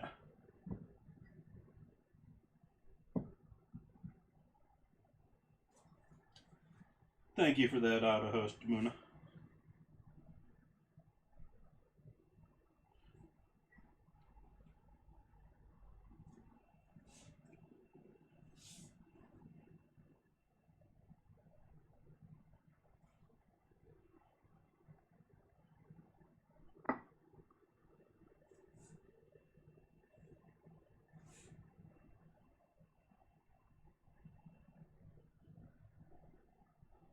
Oops. Just throw that anywhere.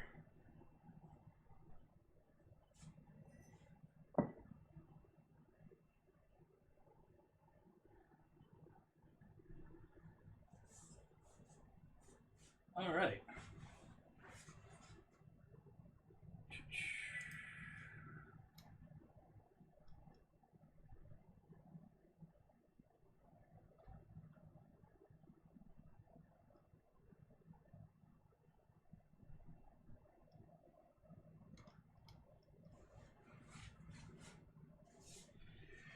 I'm torn if I want to cut more or if I want to try and fill these first. I think I'm going to try and fill these first and refrigerate them. And allow them to try and set up a little bit. So I'm going to take a 4-inch hotel pan here and dust it with a little flour on bottom. And we'll make some pierogies here. Or try and fill a couple of pierogies. Trying to decide on a size of spoon here.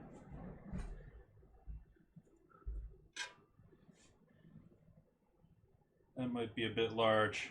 That's a bit large. Tasty though.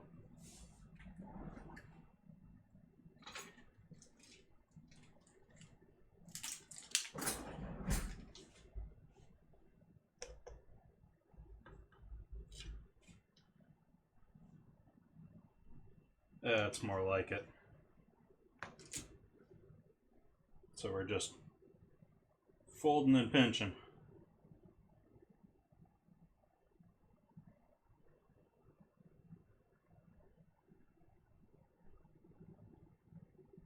If you're worried about the dough sealing well, this seems to be sealing pretty well for me, so I'm not too worried about it, but you can add some water to the edges. Let's try this guy. Let's see how this guy works for this. I've got these cutesy little things my mom got me.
But sort of a success and sort of a failure there. There's no real good way of getting it back out of there.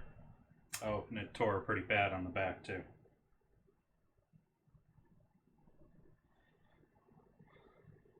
I think we're just going to reclaim that guy, do him by hand.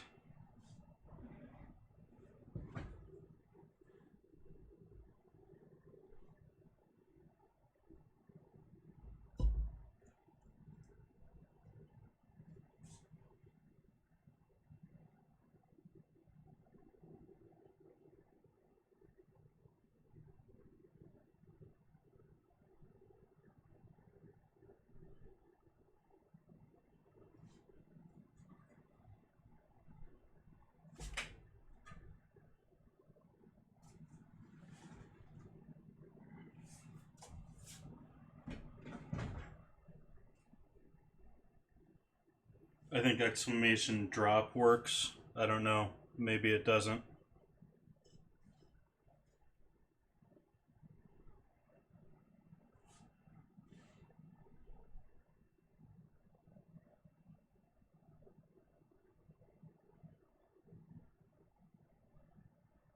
Instead of a death counter, I have a drop counter.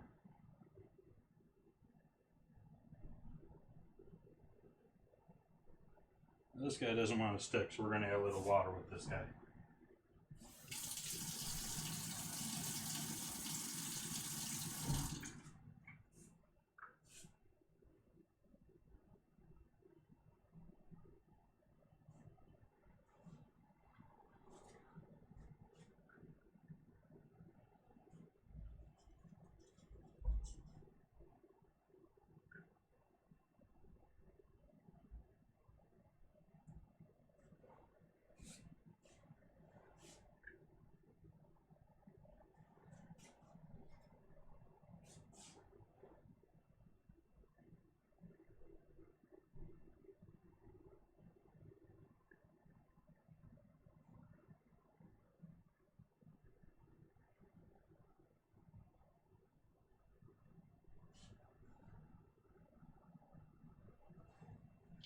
I am also going to get some water going here.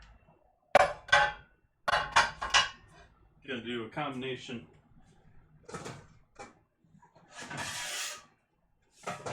boil slash saute here. And so going to need boiling water to boil our dumplings in.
Sort of happy with how these are turning out so far. The dough was looking to be much worse, and it just ended up having to be a little bit of a waste of flour.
You can see the value here, though. I mean, especially if you're just filling it with mashed potatoes. But I mean, I've already got 1, 2, 3, 4, 5, 6, 7. I've got 9 of them already, and I still have all of this left. And this is only 2 chicken breasts worth of meat.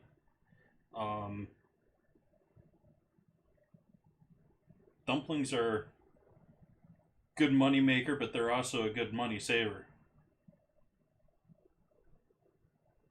Major thing is just taking the time to sit here and do this, and you got your family just sitting around bored and twiddling their thumbs. Why not? Perfect thing for the kids.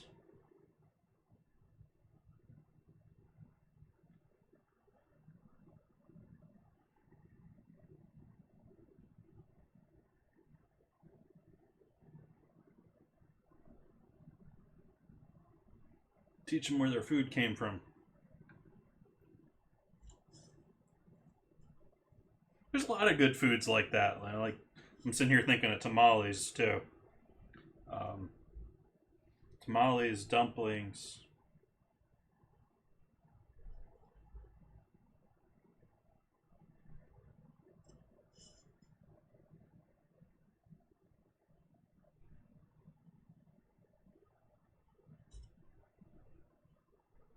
Basically anything you can stuff and roll dough around.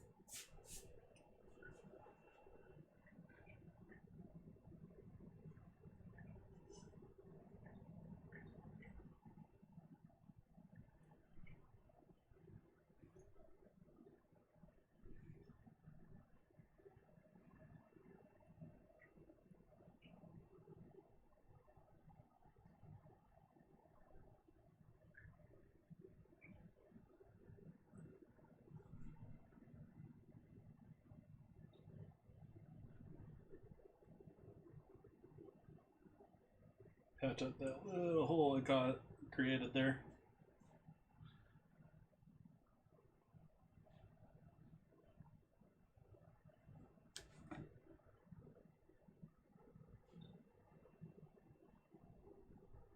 Oops. Oh, there's chicken there. Trying to make sure that I have at least a little bit of chicken in there and it's not just straight potato and seasoning. You don't really need to do that.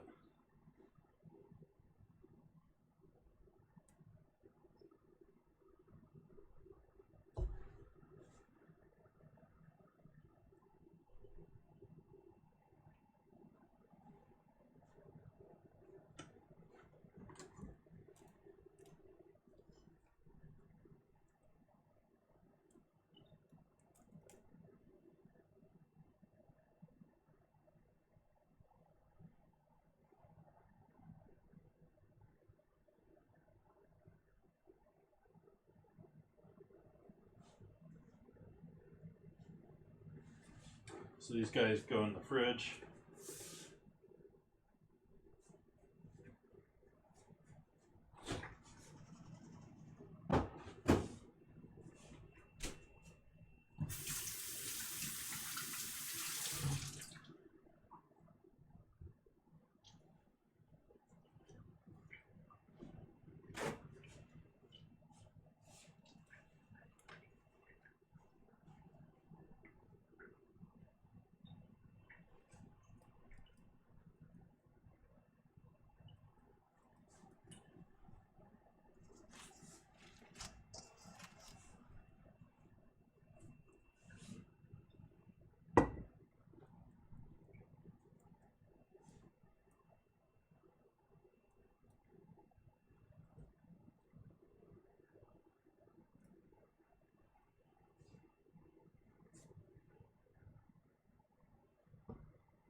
Still getting a little stick of even with all this flour.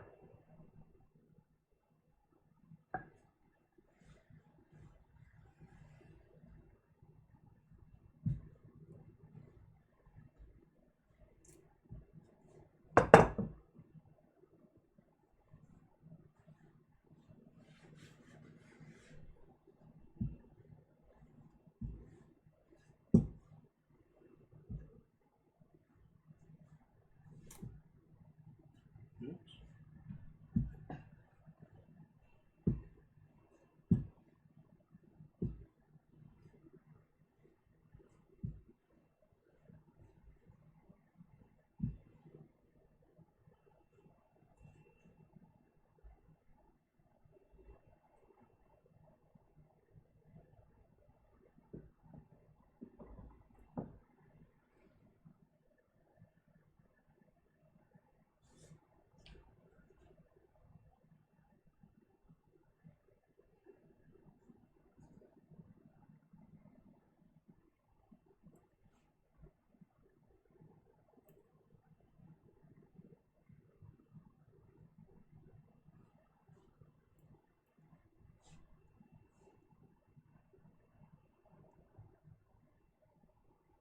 Oops.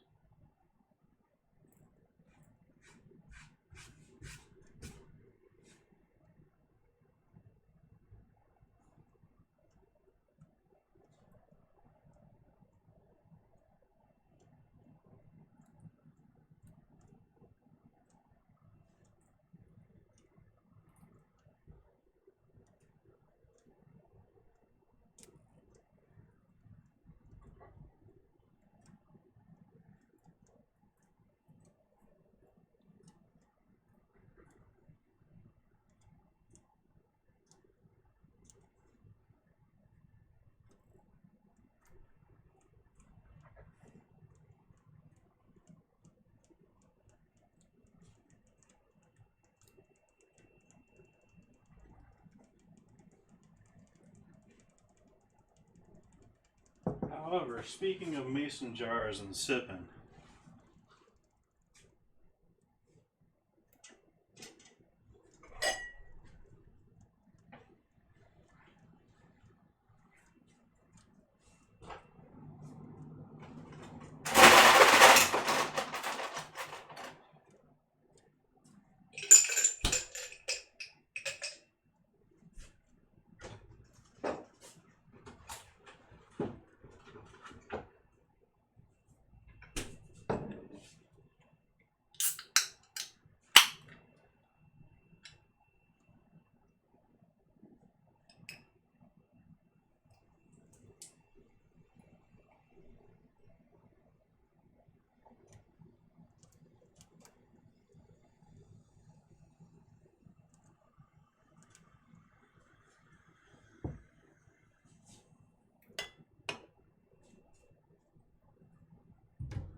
very glad I went with using the mason jar instead of hand rolling these guys out. That would have been a bit nuts.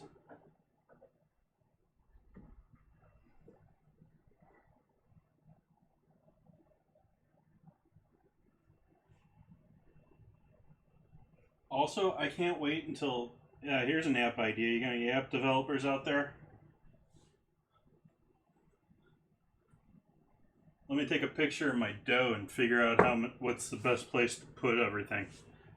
Cut everything, get the most cuts out of a piece. I'm sure they have it for woodworkers. I doubt they have it for bakers. Yeah, it is working out pretty well for the right size.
These are firming up nicely in the fridge too. If you want to speed it up even more, you could throw them in the freezer. If you have a whole bunch of people doing it, they're all nice and soft. You don't really want to throw them straight into the water. You want to give them a little bit of a chill, both to give that dough a little bit more of a rest and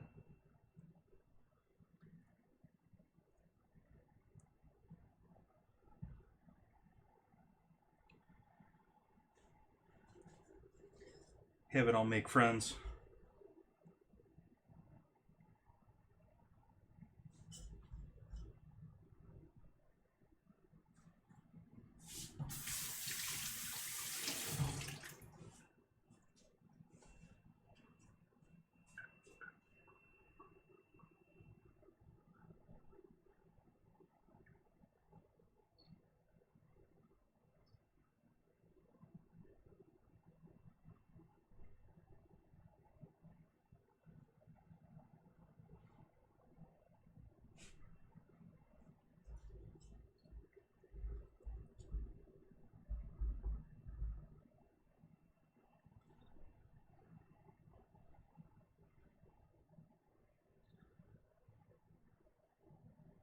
I feel like I just got started with all this chicken. I mean, I feel like I could do this entire batch of dough with this chicken. Just 2 chicken breasts and a little bit of potato.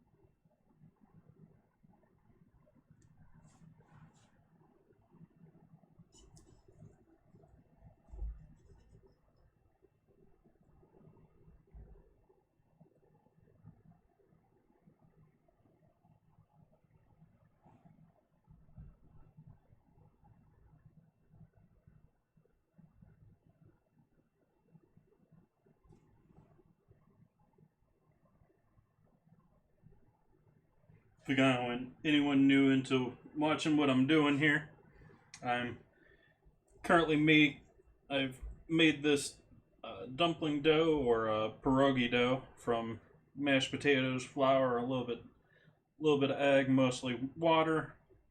Um, Ended up being a bit too wet, and so I made a ton extra dough.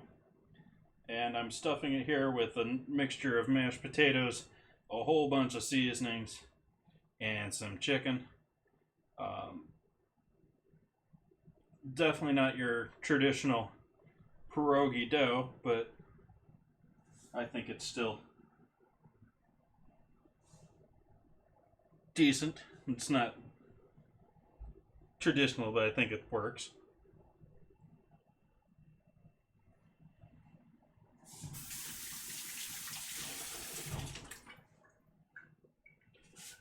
Now I'm wishing I had one of those mini ice cream scoops, because those are great for things like this.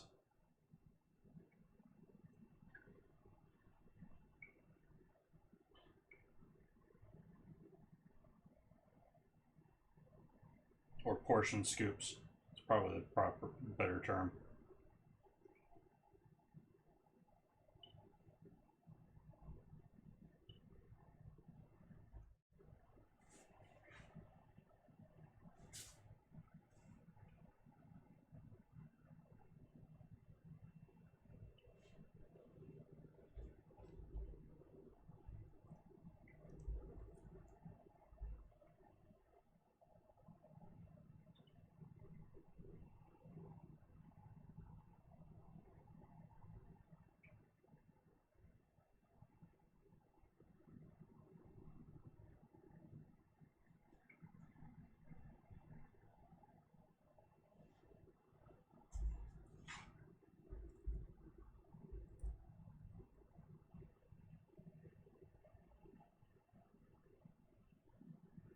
Water boiling yet? Nope.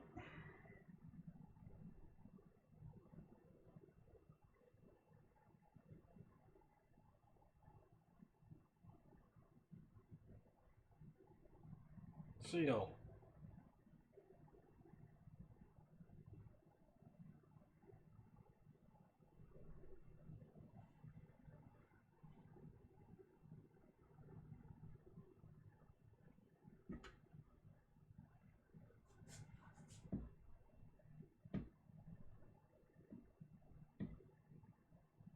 Running out of room here.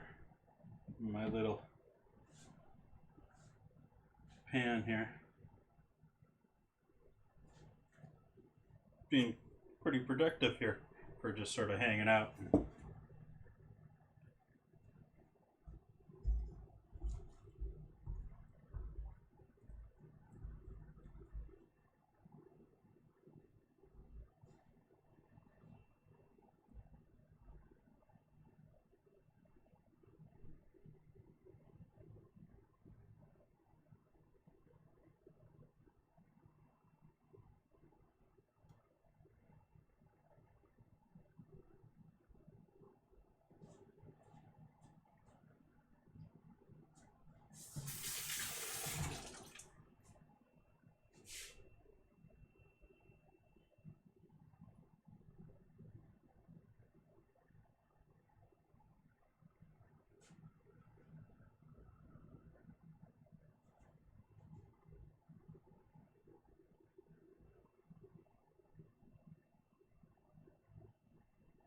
I might actually stop here with just filling this up.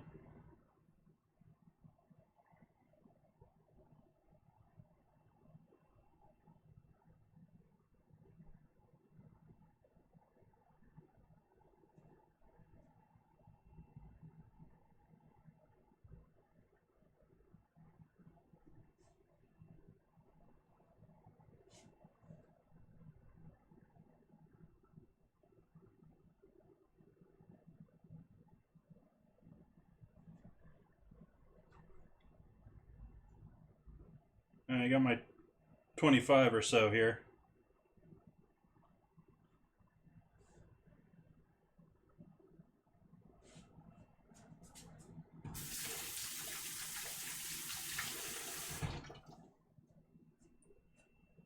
What do you guys think? Do I stick it out and do more of them, or just finish up here with the 25 I've got here?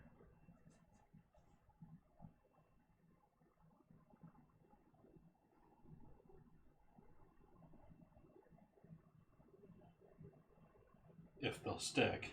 Wow.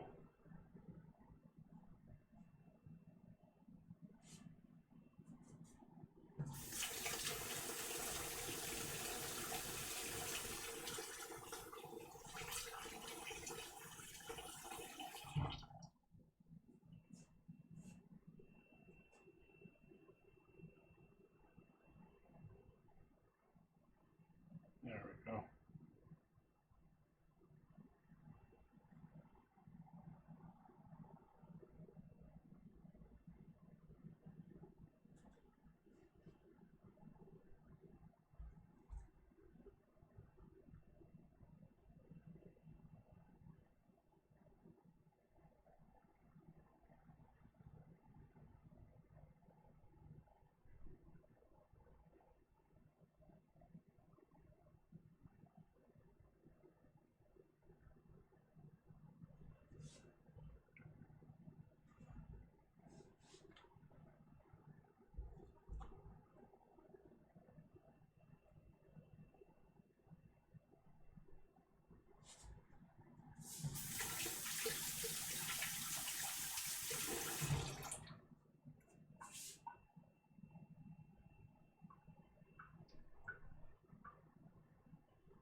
Alright, in the fridge with those. I think I'm going to live with half of this dough. We'll make up our sweet and sour, or sweet and savory corn. I'm going to add a bit more soy to that. And just a little bit of half and half here just to give it color.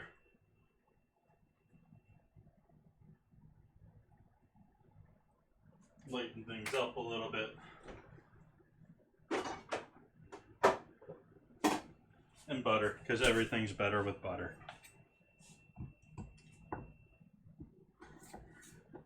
Throw a tablespoon worth of butter in there.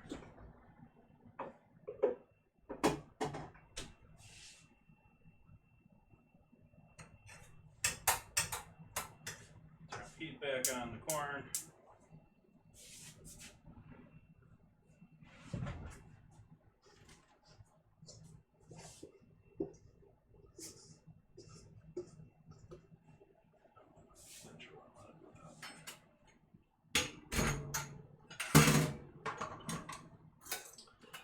Not sure what I'm going to do with that.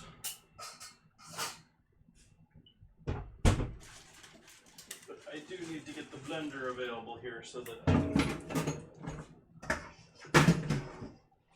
blend up my corn sauce.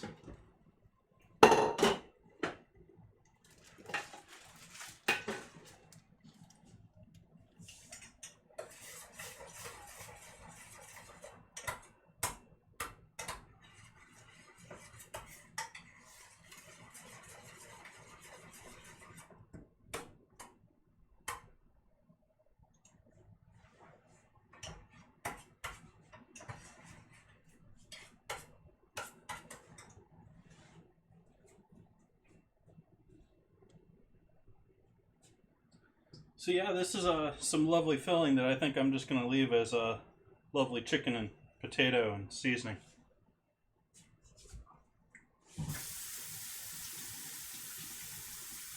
Good lunch material for leftovers.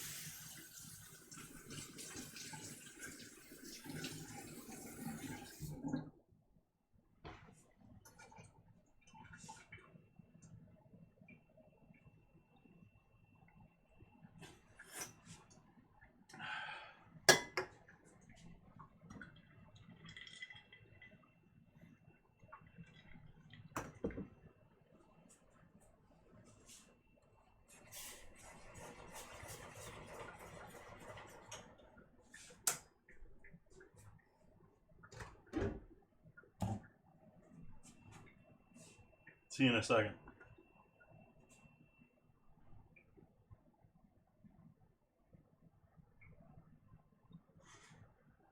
Maybe. That didn't work.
Come on.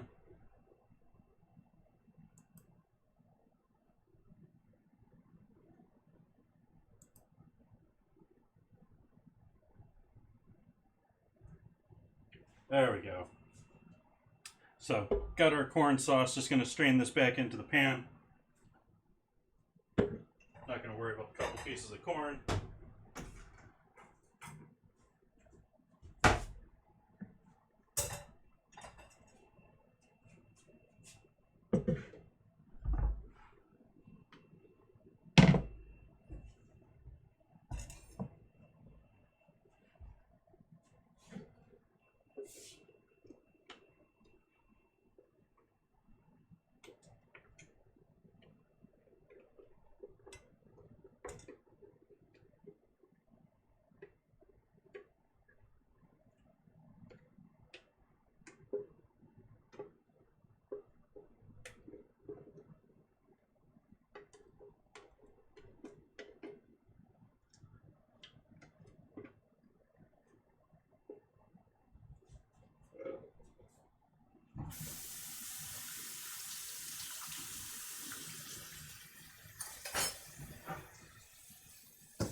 Alrighty.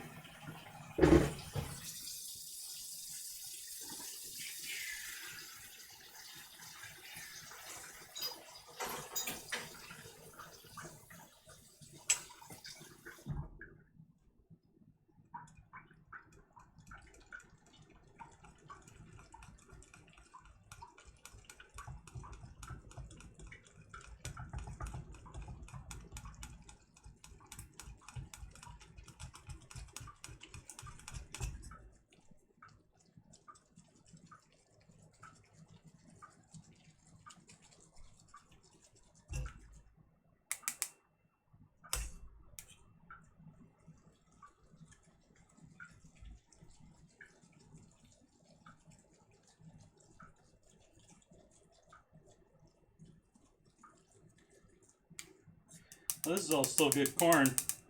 It's not going to be very good in that sauce. So actually, since I have the leftover chicken, I'm just going to throw it with the leftover chicken.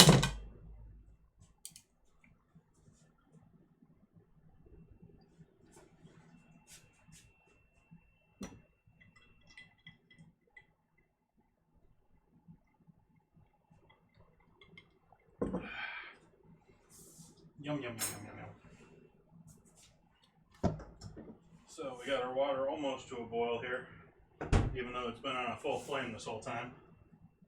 I'm going to go toss this, this. Close you up.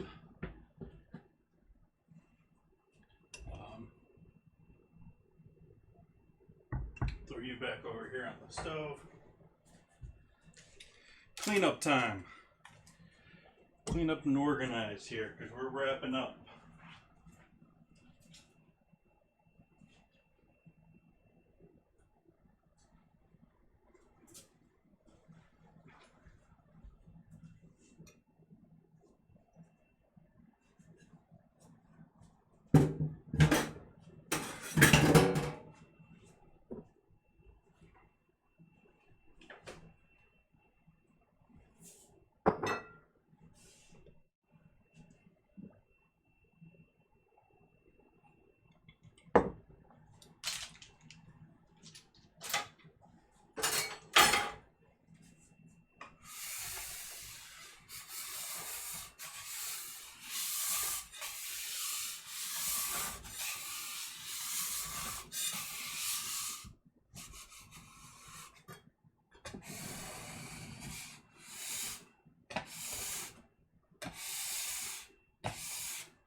probably also not traditional for this, but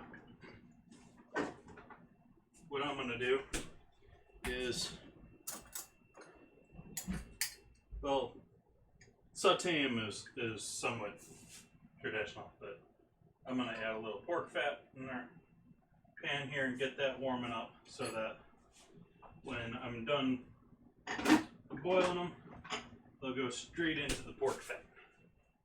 They'll sizzle and sputter all over the place, make a ton of noise, and end up very brown and yummy, hopefully.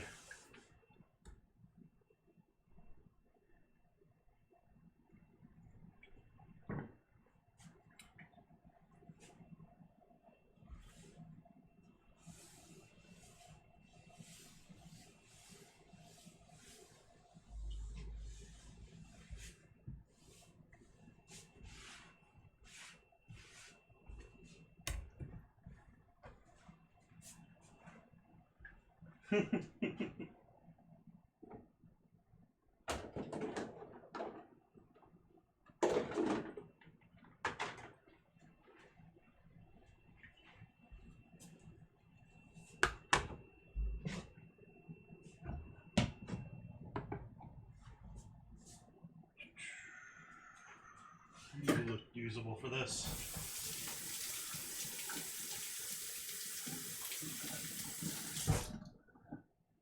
I package up the leftover chicken and potatoes for tomorrow's lunch here, and the corn.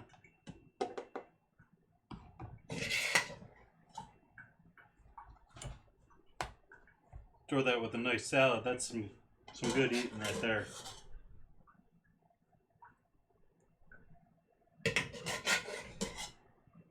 It's probably still the majority of the filling that I made, but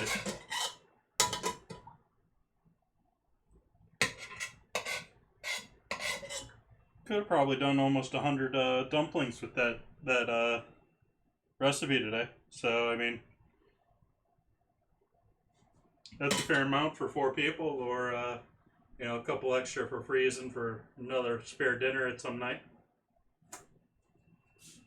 Yum yum yum yum. Yum yum yum yum yum yum yum.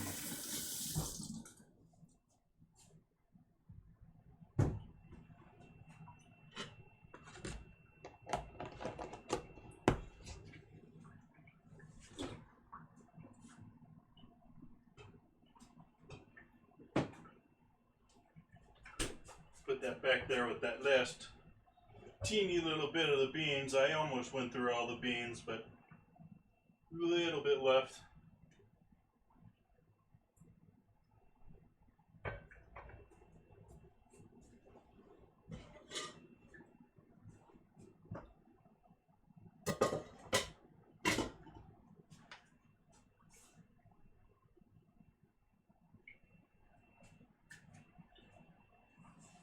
Mostly waiting on this water to come up to a nice full boil here. We'll add a little salt, and that'll help things out. But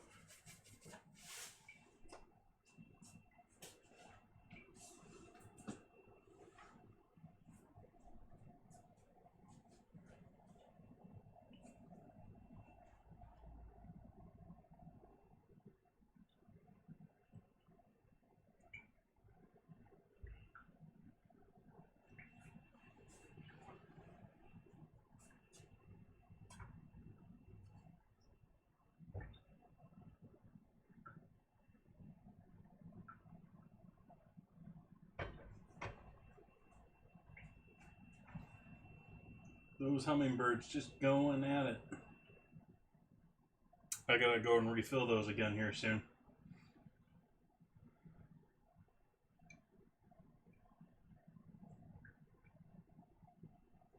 They seem to have emptied them both sort of equally this time. Usually they pick one of the 2 feeders and sort of favor it, but maybe no one else is refilling their feeders right now.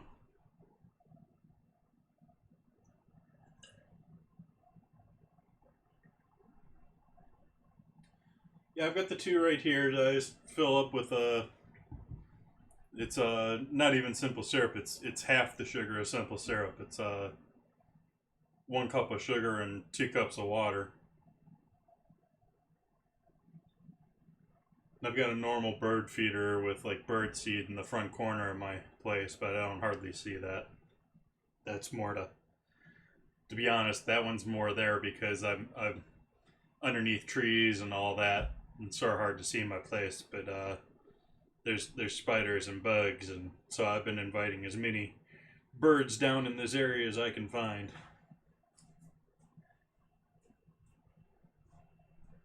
Or only to keep them from covering my truck in cobwebs.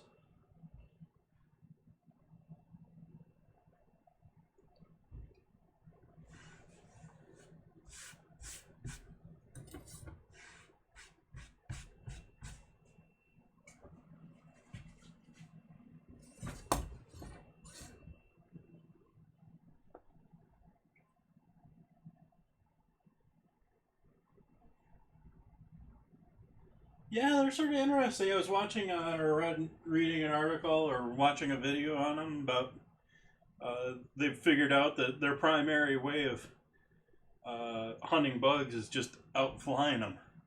They just catch them in midair with their mouth.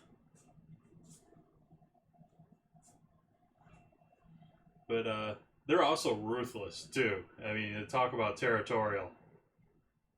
And they go straight for the neck on each other.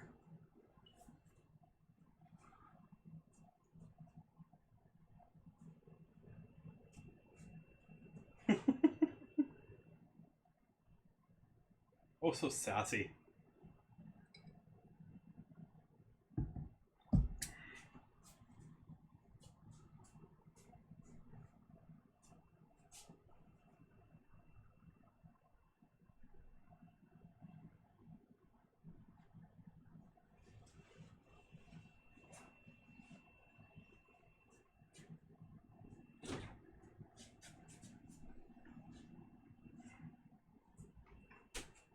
Here's our chilled dumplings here, or pierogies. And right here is as they are. You can freeze them just like this, where they're sort of not really touching each other. They're not going to stick to each other at all. And once they're fully frozen, you can just throw them in a bag together.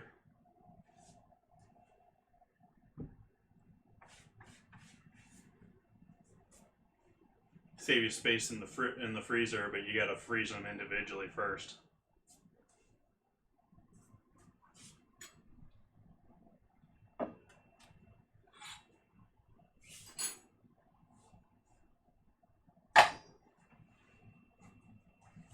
You gotta IQF them, which I totally forget what that stands for, but it basically means individually frozen pieces for like corn kernels or peas or.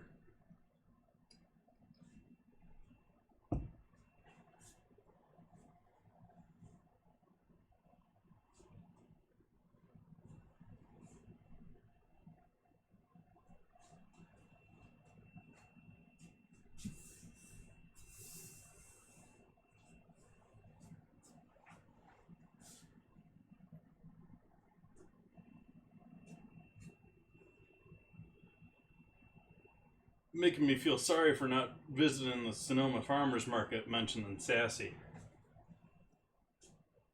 There's someone there that used to go by that name or by that nickname. There's a whole bunch of them that I miss seeing these days. Used to go there every week.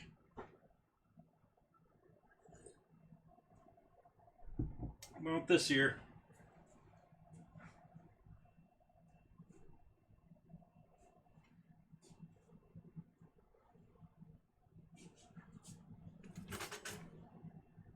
I'm just getting all the things dirty tonight.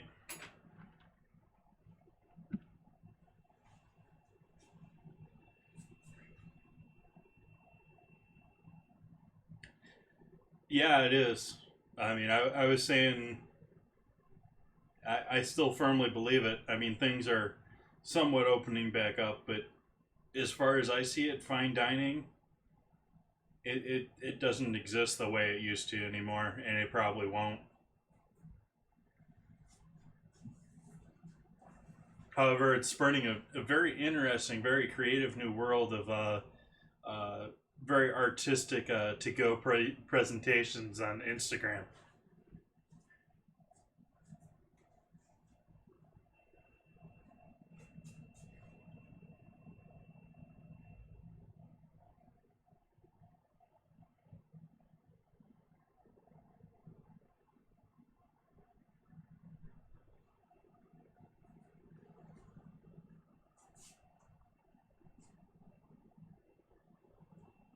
And when I say won't come back, I mean I'm talking my working lifetime, and so I'm talking maybe the next 15 years, and that's physically working. I mean, in the kitchen, you ain't making it past 55.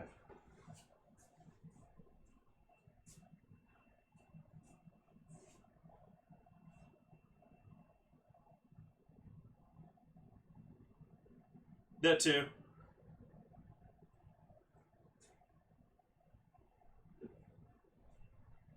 We've got Dusky Estes here, who, if you're familiar with Food Network and you watch her, she's on. I don't think she really has any shows, but she's on a ton of shows. Her restaurant, she shut it down a little while, like last year at some point, and now has sort of turned into this big spokesperson for gleaning and picking up all the spare produce from everyone to both give to the less fortunate and to resell to the farmers, to the restaurants and stuff.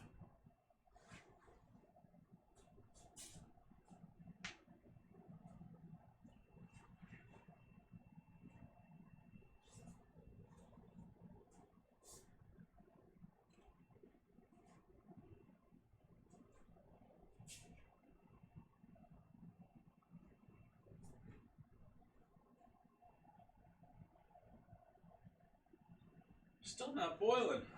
Boiling. Why won't you boil it?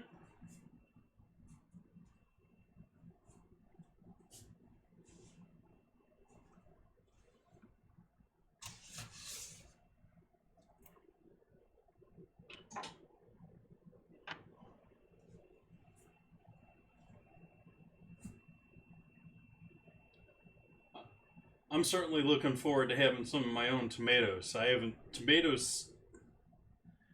I don't know. We're in summer now, and I haven't looked at the farmers markets, but uh, there ain't tomatoes out there. And I got friends out on the East Coast posting pictures of bell peppers at $5 a pound. I'm a little worried what's going to come up here with food in the next 6 months here as far as fresh produce. It may be getting even more stupid expensive. Maybe able to buy 2 McDonald's meals for 1 veggie these days.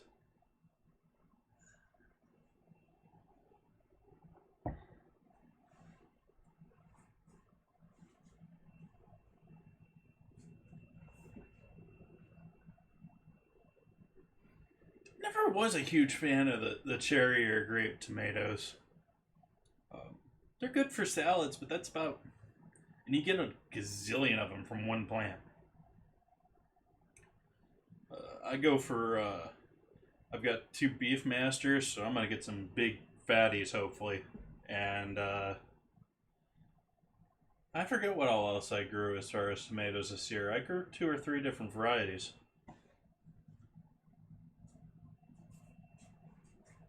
Excited to see what I get for peppers too. I've got some just standard run-of-your-mill yellow or orange sweet peppers, but I've also got these Japanese long bean peppers that I haven't tried or used before.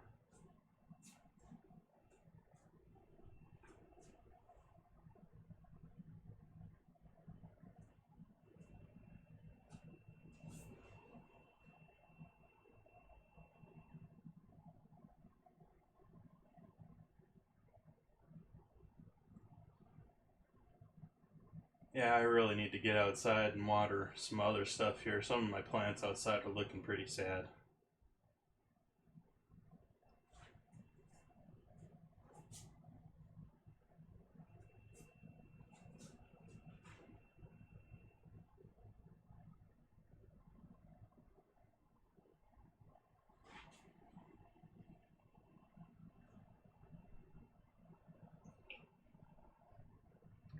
don't know who it is, whether it's my neighbors in the front or my landlord, but someone keeps screwing with the sprinkler system on the property, and none of my stuff gets properly watered anymore. My stuff hasn't gotten watered properly for years.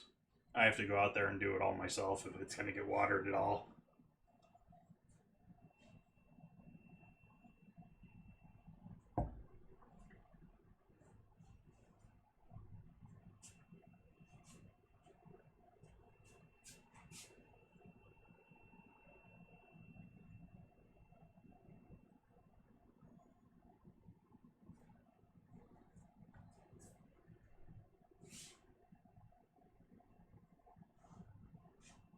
Getting tired of waiting here. Why don't you boil?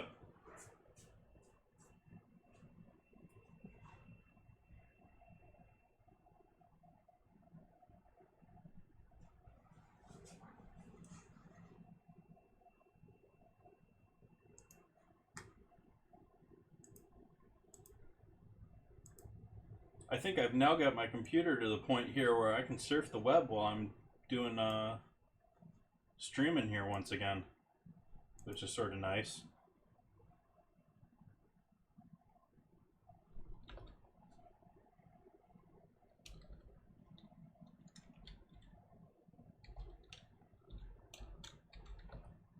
I don't think I've got it in here. Of course it's camera shy. Never watch pot, never boils.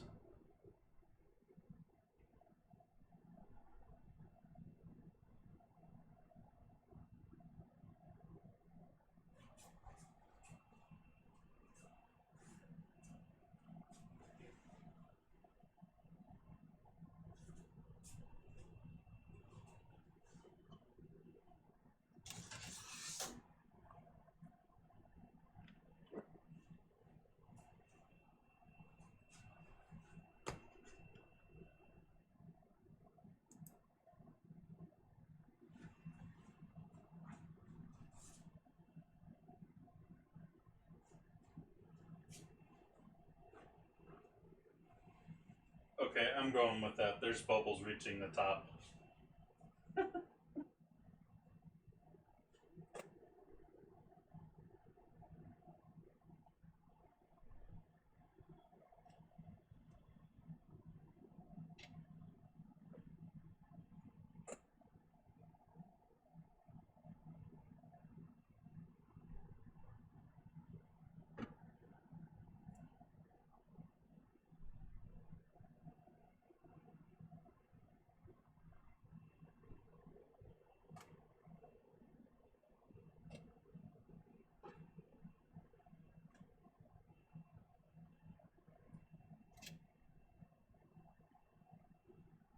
I'll do one more here.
got our corn sauce.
I've also noticed the hummingbirds will often flash red or pink with their feathers as a threat sign.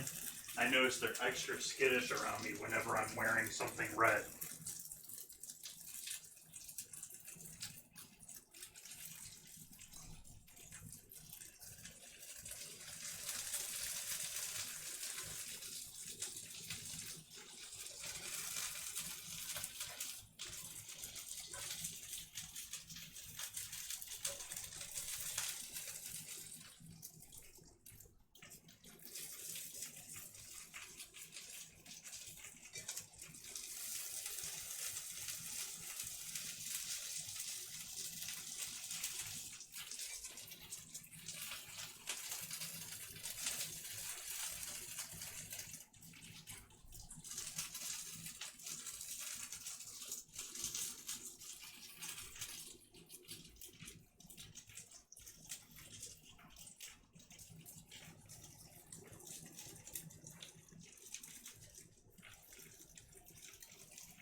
No, they act like it's very threatening to them, the color red, even though it attracts them as far as the flowers.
So there we go.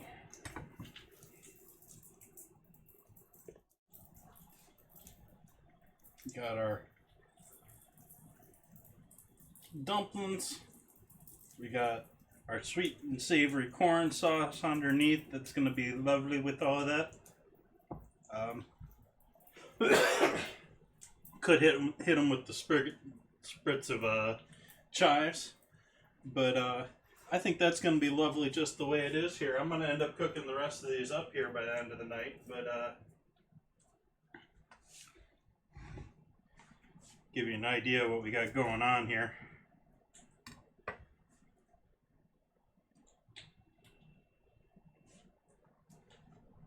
Nice and hot and steamy and crispy.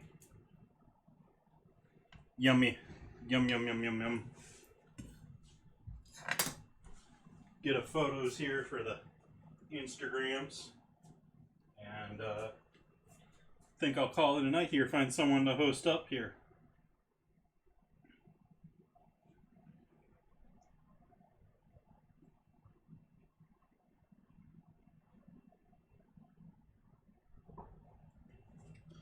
Let's see what we got going here. Let's see who we can spread some love to.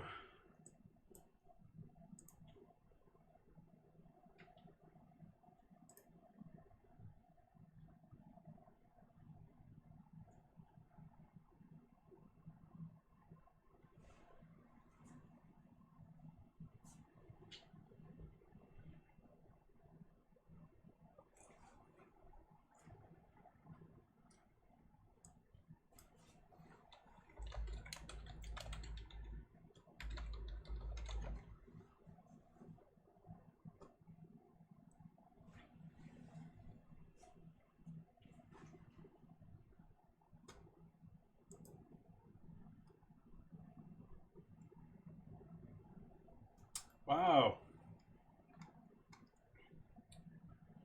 I think why don't we hand things off here to Jer? Because I'm going to call things right here.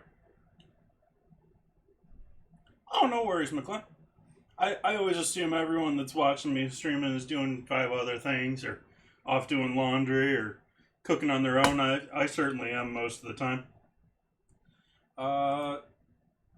Alright, so thank you all for joining me. I hope you all have a lovely evening. I will be back. We're doing cook along here in the next couple of days. Gonna be breaking down one of those ham legs in the next couple of days here. Gonna be doing a shallot tart. Gonna be copying I think it was Alain Ducasse, one of the great French style chefs. So I'm gonna be a caramelized onion tart with some puff pastry involved. This is gonna be deliciousness. So thank you all for joining me, and I will see you again soon. And I hope you have a great night.